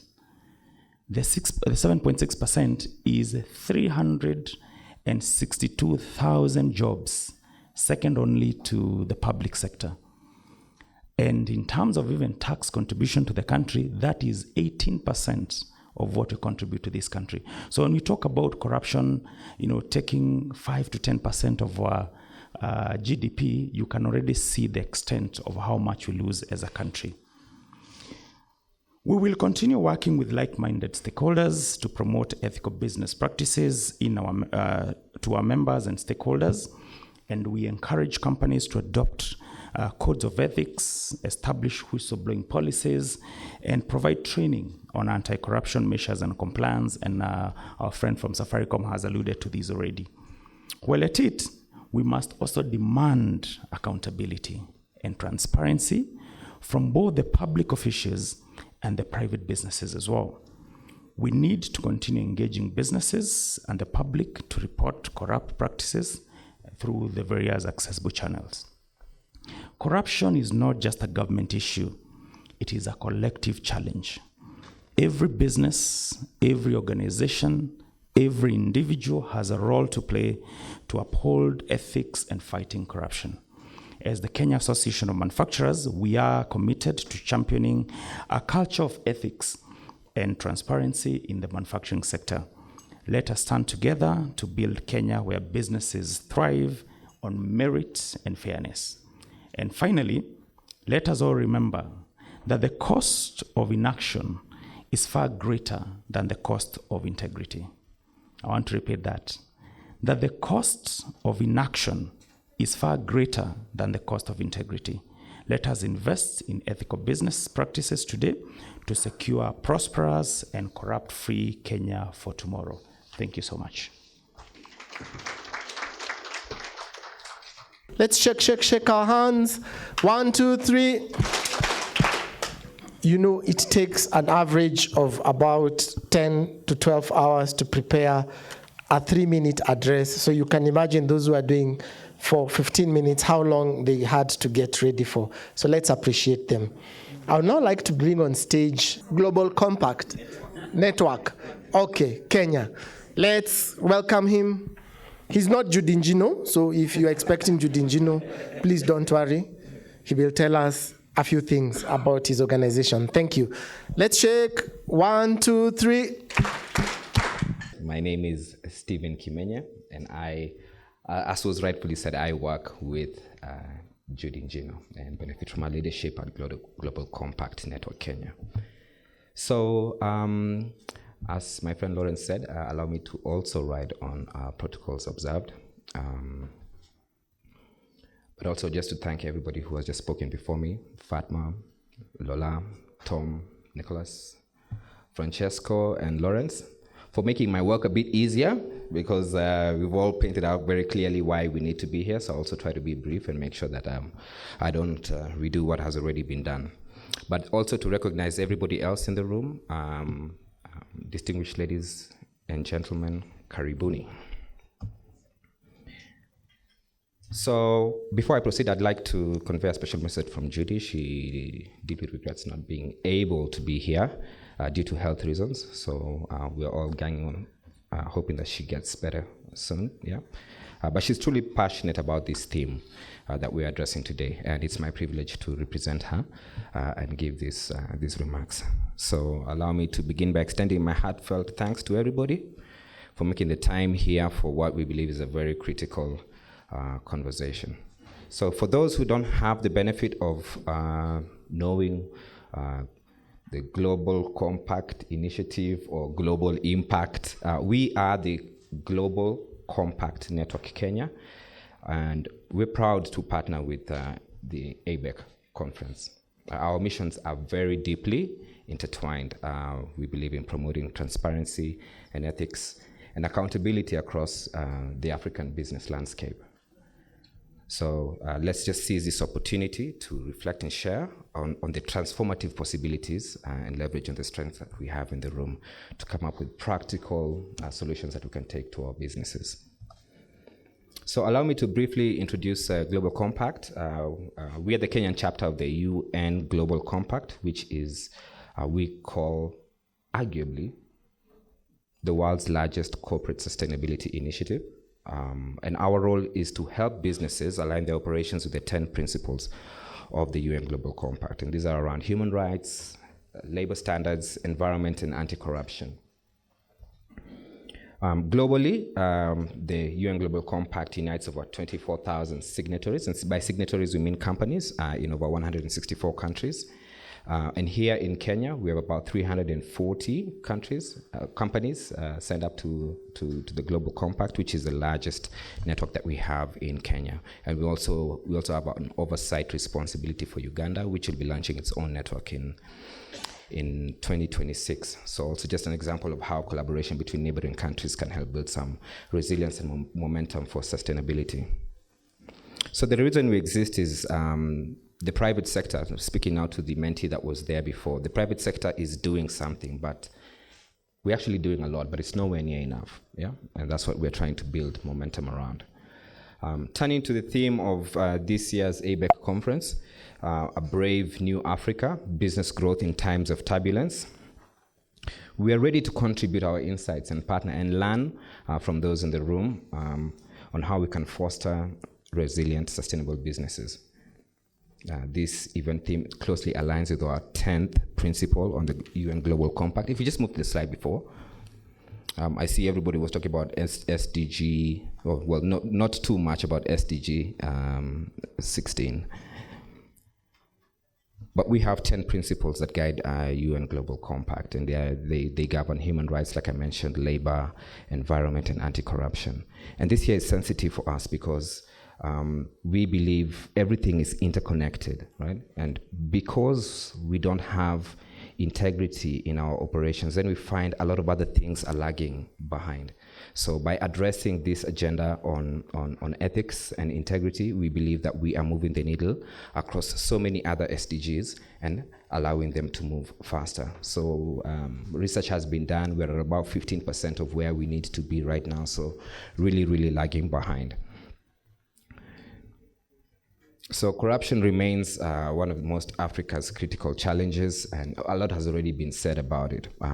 How much we're losing in terms of dollars as a country, as a continent, and loss of lives. So there's a lot we can say about why we should be fighting this cause.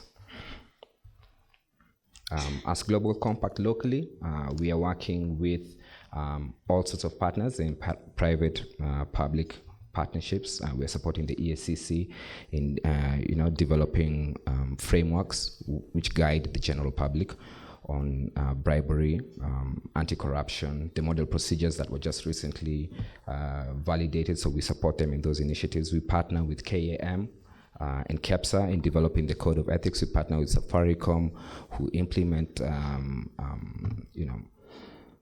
collective actions like the code of ethics and bind their suppliers to a certain code of business. And we also work with bilateral and multilateral agencies. So for example, we are sponsored by the USAID to foster and try to drive corruption down within the healthcare sector here in Kenya. In about 5 years, we're trying to reduce it with many other partners by 30%, a very big endeavor. But beyond the PPPs in Kenya, we are really grounded by our Africa strategy, which is on impact and scale. Impact measurement. So let's do change and measure how much we are changing. And let's also scale by leveraging on the power, as was mentioned, of SMEs. We have so many SMEs that drive our economy. So we're leveraging on SMEs, their collective power, and also the resource power of the larger organizations and how they can support SMEs to drive a specific agenda. And the Code of Ethics is one such example. One thing that's coming out for me early in this, before we even start and kick off this conference, is that there's no silver bullet to this. The solution is simple. It's let's do business honestly. Yeah, it's that simple. There's no magic bullet we'll come out with, but let's do business honestly and together. So we'll find many ways of saying it: collective action, which we are the very big champions of, transparency, but let's just do business honestly. Internally, we recommend, as an organization, strengthen your internal governance systems, develop anti-corruption policies, codes of conduct, and mechanisms that empower your employees to act with integrity. Empower them further, train them, yeah, and give them leadership opportunities, invest in ethics. Leverage on technology. Look outward also. Where can we influence? Let's engage in collective action. What can we do together? How else can we influence? Let's report. I was excited to hear about the declarations that were being made here. We're excited that we are going to, jail one of our employees, or we're excited that we noted that this went wrong within our organization. So it shows something is working. Somebody wasn't, but something's working within our organization. So I will have an opportunity to speak much later on what we are doing with collective action, so I won't drag this on further. But in closing, I'd like to invite each of us to reimagine our roles. Collective action, there's a collective part where we're coming together And as Lola said, there is the action, there is the doing part. And even in doing, everybody has a role. So as we come together, we need to know what are our roles in the collective action mechanisms that we choose. What will be the role of Global Compact? What will be the role of Safaricom? What will be the role of Transparency International? Let's know what our role is. So in closing, I'd just like to say the time is now. Corruption is not a moral issue. It's an existential threat to our progress as a nation, as a continent. Together we can create a legacy of integrity, reduce inequality, and lay the foundation for sustainable development that benefits all of us now and in future. Together, we can build the Africa we want. An Africa that's defined by trust, fairness, and shared prosperity. I like what Lola said before about trust. The statement is leaving, but she said something very important about trust. Trust being at the heart of business. So I just want to leave us with that. There's no silver bullet. Let's do the right thing, and let's do it together. Thank you, and let's have some fruitful conversations going forward. Thank you. Let's give him his round of appreciation. He kept it brief. Thank you, Stephen. Corruption is an existential threat way to our nation. You already know where I come from. Yes, your hands are in there. I was trying to get that right so that I can look very posh. Okay, let's go. 1, 2, 3. Thank you. I would now like to call on stage a lady that we always run to when there is trouble for her to defend us. And we tell her, our businesses are burning. What are we going to do? We have people who need jobs. So Jacqueline Mugo is EBS, Elder of the Burning Spear, right? I have learned to use those titles. He's the Executive Director and CEO of the Federation of Kenya Employers, a lawyer by profession and advocate of the High Court of Kenya. For those who didn't know, when we hear and see Jacqueline, we only know FKE and her fighting for our rights as employers. She's a member of the governing body of ILO and serves as the Secretary General of Business Africa Employers Confederation, the employers' representative body in Africa. She has served as a board member and commissioner on a wide range of governance boards in the public administration, energy, labor, health, and education sectors. Her work has been recognized through various presidential and international awards. She is serving as the president of the International Organization of Employers, being the first African woman to be elected in this position. Hey, and we are not clapping. Imagine, from Kenya. Maua, maua, let's shake. 1, 2, 3. Good. Jacqueline, come and share with us your words of wisdom. Thank you very much to our moderator and to you all. Thank you for your kind introduction. It's been my privilege to serve employers for longer than I thought I would. It's a job that you just see the end of the day coming. You don't know when it started.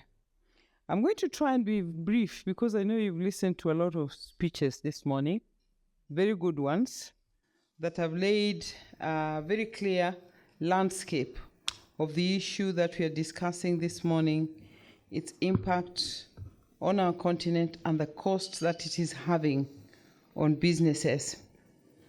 Let me just recognize two people. One is our Honorable PS in the State Department of Investment, Ministry of Trade and Industry, very well represented by my sister Patricia Arua, who is the Director in the State Department for Investment Promotion. I was trying to persuade her to remove the U from her surname, then our names would be the same, the middle names. I also want to recognize the Iron Lady, Ms. Fatma El-Mawi, the founder and convener of Africa Business Ethics Conference. Let's appreciate this lady, because, and you can clap the way you want until the MC comes. Because honestly, to start something that is so sensitive and yet so important, and to push it and to have it run for 5 years is a great achievement. I also want to recognize those with me at the high table, all the distinguished speakers, those who will be speaking as panelists in the course of the day, the friends that have joined us from very many countries. And since I work for an employer and business member organization, how many of you are from EBMOs, both Kenyan ones and those from out of the country? Just 1, 2, 3, 4, 5, 6. Thank you very much. A special welcome to you. It's a great honor for me to be here today in this important conference, addressing ethical business practices in our continent. When I was asked if I could consider coming to speak by Fatma, and amongst others, I did not hesitate. And because I think this is an important conversation, the theme that has been picked, A Brave New Africa, Business Growth in Times of Economic Turbulence, really resonates well with where we are today. The statistics have been given by various speakers. I ride on those statistics. There's lots of data available that shows us the problem is huge and we need to do something about it to fix it. There's recent data which shows that despite the good projections that show that Africa has great economic potential, we have great potential as a continent, that we don't deny. And we could actually achieve a growth rate of 4% by the end of this year alone, driven by the innovation that we're seeing, the youth demographics. We were just talking earlier with some members of my table how other parts of the world, we're just seeing old people because somehow people have stopped having children because children are a bother. It's a lot of work. So let's have children as Africans to drive the world. Yes, let's clap for that. Having children is good because Africa will soon be driving the world. We know that Europe has an aging population, Japan has, a lot of those Eastern countries. So there's great opportunity for us. But also as you look at the resources that we have and the sectors, such as renewable energy, digital transformation, and the trade under the AFTA agreement, which we are trying to implement, but there's still a lot to be done. We have great potential as a continent. But there's this huge animal called corruption. And we all agree from what we've had up to now that there's a very high cost to it. The numbers that our friend from UNODC gave about the $90 billion being lost annually is true. I had them in my speech, which is about 3.7% of our GDP. These are resources that we could otherwise use to drive growth, to create jobs, to enhance infrastructure, which you know by and large in Africa is dilapidated. It's wasted money. And yet our people are in need. They continue to languish in poverty over 60 years after independence for many countries. As business people, we are saying we know we are complicit because we are part of the problem. And I just want to pick from my heart to say that really, for you and I to talk about corruption and stopping it, it starts with me. We need to make a personal decision. As CEO of the Federation of Kenya Employers, I made a personal decision when I took office that I would not pay a bribe on behalf of the Federation to get business. And we struggle to get business for our training programs, our consultancy programs. There's a cost to it. But we have to make that decision at an individual, personal level, whether you're a manager, whether you're a CEO, whatever role you have. We must boldly make this decision to stand for what is right. All I want to share is the role of employer and business member organizations, and you saw the people who indicated they work for EBMOs. We are catalysts for change in the economies where we operate as EBMOs. That's what we seek to do. We seek to persuade governments and policy makers, regulators, lawmakers, to make laws that support businesses, that create a friendly business environment, to make our enterprises competitive. But now there's the elephant in the room. The enterprises that are competitive Are they doing ethical business? By and large, yes, but we know there's still a problem. So as the Federation of Kenya Employers, we have initiated many initiatives to support employers. I'll just highlight a few of them because the other elements I wanted to talk about have been talked about. The first thing we decided to do about 5 years ago was really to recognize employers. Because employers are always being bashed for one reason or another. You're not doing the right thing, you're not paying the right wages, we need more taxes. They're under a lot of stress. And we realized that there's a lot that is being done by businesses, and we wanted to appreciate and reward and award those who are practicing responsible business and excelling particularly in leadership, in governance, in inclusivity, and responsible business conduct. So we launched the Employee of the Year Awards, and this initiative showcases the value of ethical behavior and its positive impact on growth and societal well-being, and encourages the private sector players to adopt ethical behaviors in their dealings. Uganda has the same program. My friend here is from Uganda, it's Shafi, Federation of Uganda Employers.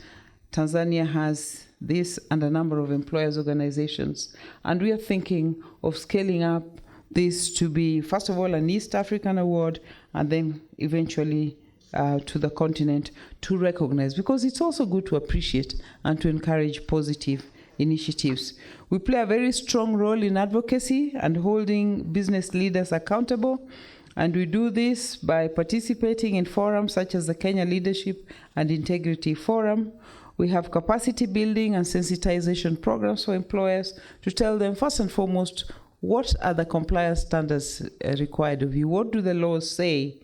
What are your employment practices? Because our place is a workplace. Do you practice fair labor practices? And if you don't, we help you to understand what the law is. We've also done a lot towards gender inclusivity. You know, this is a big issue in the corporate world, where for many years it was females that were being discriminated, but increasingly we are seeing boys, young men as well, facing this challenge. But to address the gap in the female gender at the senior level, we introduced the Female Future Leadership Program, which advances gender inclusiveness and actually supports women to build competence to operate at board level, because women are always were previously being dismissed. You're just emotional, you can't present your case. Now these women can present their case. What is leadership? It teaches them argumentation, what we call the rhetoric. There's a leadership component, and that has helped very many women to advance. We've talked a lot about technology this morning. We are also supporting employers in driving innovation through technology, championing the adoption of digital solutions to enhance transparency and efficiency in service delivery, reducing opportunities for corruption. And I like the example that Safaricom gave. 34 million people registered is a huge number. But I think embracing technology reduces the opaqueness and delays that we've seen in accessing delivery. My first job when I graduated from university was I worked in the judiciary. And even that time, which is more years than I care to tell you, but even then the World Bank offered to digitize the registry at the High Court. There was resistance. It never happened for many years. And they kept offering for many years. You can confirm that, Mike. The people didn't want it because then files could not disappear. So I think it's just happened in the recent years, but that was amazing to me. We've also aligned with global standards. The UN Global Compact that our young friend was talking about, by the way, we launched it as FKE, CAM, and KEPSA, and the Secretariat was supposed to rotate amongst the three organizations. It landed in CAM and never left, but we are good friends. And at a global level, employers are participating. Also at the UN Global Compact board, we are also helping our members align to the UN guiding principles on business and human rights, equipping businesses to operate with integrity while remaining globally competitive. It is possible to run an ethical business, be globally competitive, and actually be profitable. I see nods from wise people in the room. Employers also, as FKE, we've led employers to realize that ethical businesses actually are job creators. Because if you're doing well, you have a good reputation, you'll attract the best talent, and you create jobs which are much needed. The final element is the convening power that EBMOs have and FKE has. We have unique convening power. Across Africa, employer organizations bring together businesses, policymakers, civil society under what we call the Business Africa Employers Confederation, which incidentally is housed by the Federation of Kenya Employers, and all employers organizations in the continent are members. So collectively, we can pass the message that we're discussing this morning to businesses to enhance ethics. Let me end with a call to action. Our online speaker, Lola, said we should talk, yes, but also talk and do. So let me urge us to reflect on the legacy that we each want to leave behind. Let us be the generation that rooted out corruption, upheld integrity, and paved the way for a prosperous and equitable Africa. I think there's a lot of inequity in our continent. Very wide disparities between the rich and the poor. I'm not a politician, but it is true. So let's not just talk, let's be doers. Ethical businesses are not just moral imperatives. They are strategic advantages that foster resilience, attract investment, and drive sustainable growth. As we navigate these turbulent economic times that we're all going through, let us remain steadfast in our commitment to a brave new Africa, to be an ethical person, an ethical leader, because together we can create a future where businesses thrive, communities prosper, and our continent takes its rightful place as a beacon of integrity and progress at the global stage. So Africa, let's move forward. Thank you. You can clap for me as you will. I see the MC. MC, I have another role. Oh, you have another role, yes. Yes, which was given to me. You want me to have two microphones to play the role? Is that okay? Yes, this one is fine. It's comfortable. Yes. It is now my distinct honor and privilege to invite our chief guest. She's Patricia Arua, Director, State Department for Investment Promotion in the Ministry of Investment, Trade and Industry. And she is representing the PS, Honorable Abubakar Hassan, who could not be with us this morning. Wait until they clap as you walk up the stage. And now I must honor the MC to do his thing. MC? Just stay there. They can see my Okay. hands. 1, 2, 3. Good afternoon, everyone. The Principal Secretary has been asked to join His Excellency in the Kilifi Investment Forum. So you can see that's big for us as a ministry. So at the last minute, he had to leave. We were with him up to yesterday because of the German Business Forum.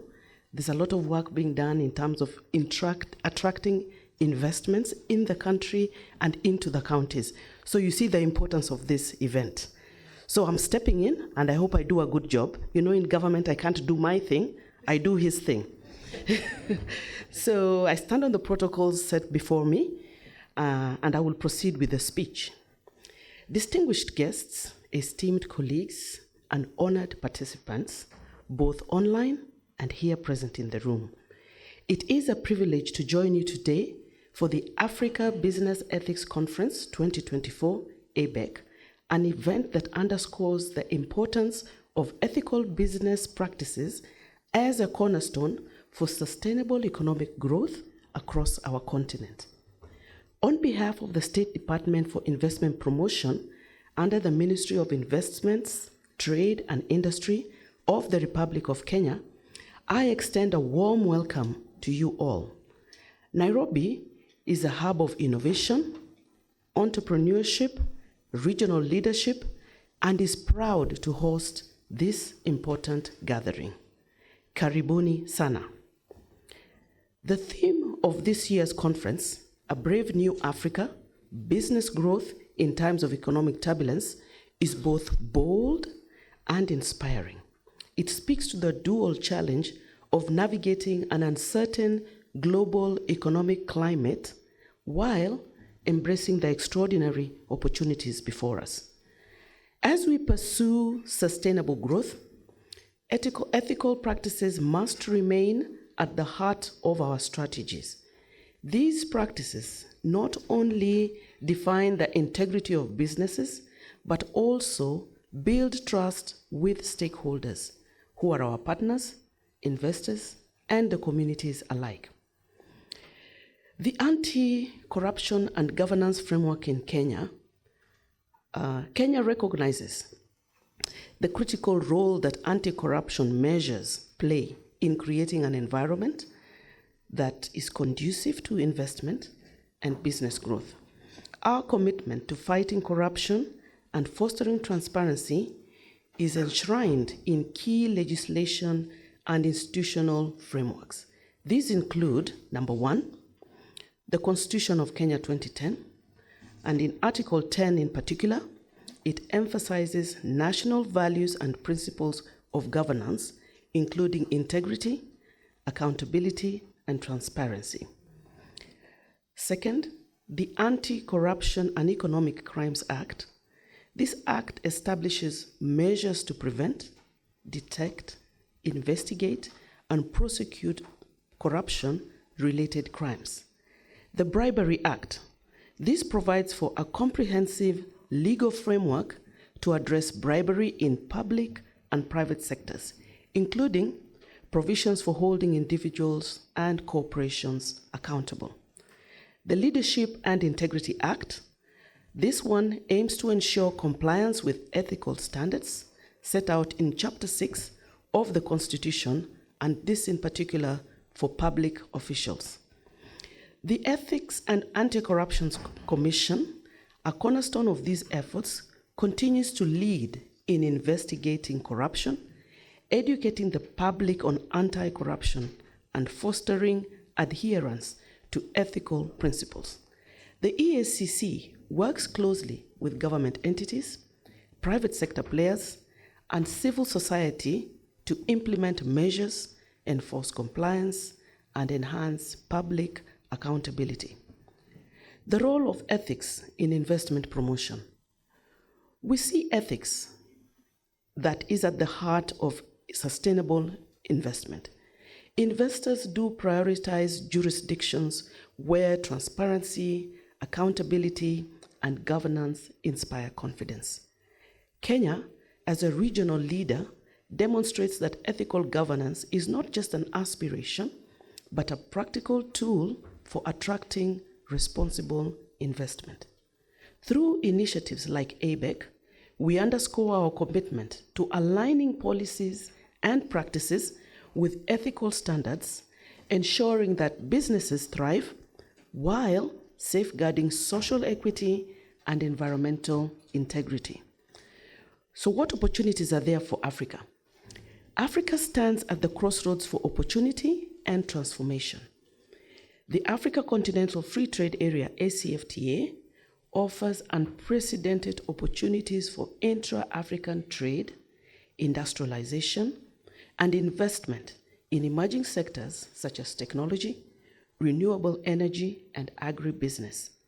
However, the journey to prosperity must be rooted in inclusive and equitable growth. This requires shared responsibility among governments, private sector actors, and development partners to uphold ethical principles in all aspects of economic development. So the call to action. Let us use this conference as a platform for candid discussions, knowledge sharing, and forging strategic partnerships. Business ethics is not merely a set of rules, it is a culture that must permeate every facet of governance, business, and society.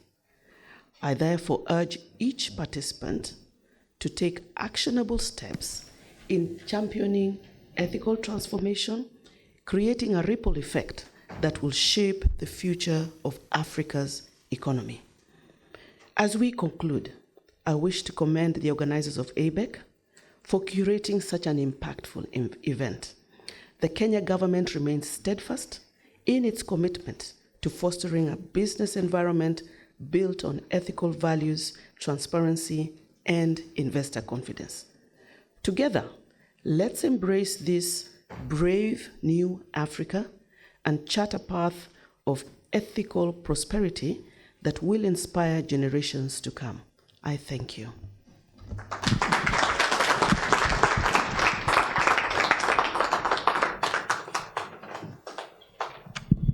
Let's give her her flowers. Hasn't she told us interesting things?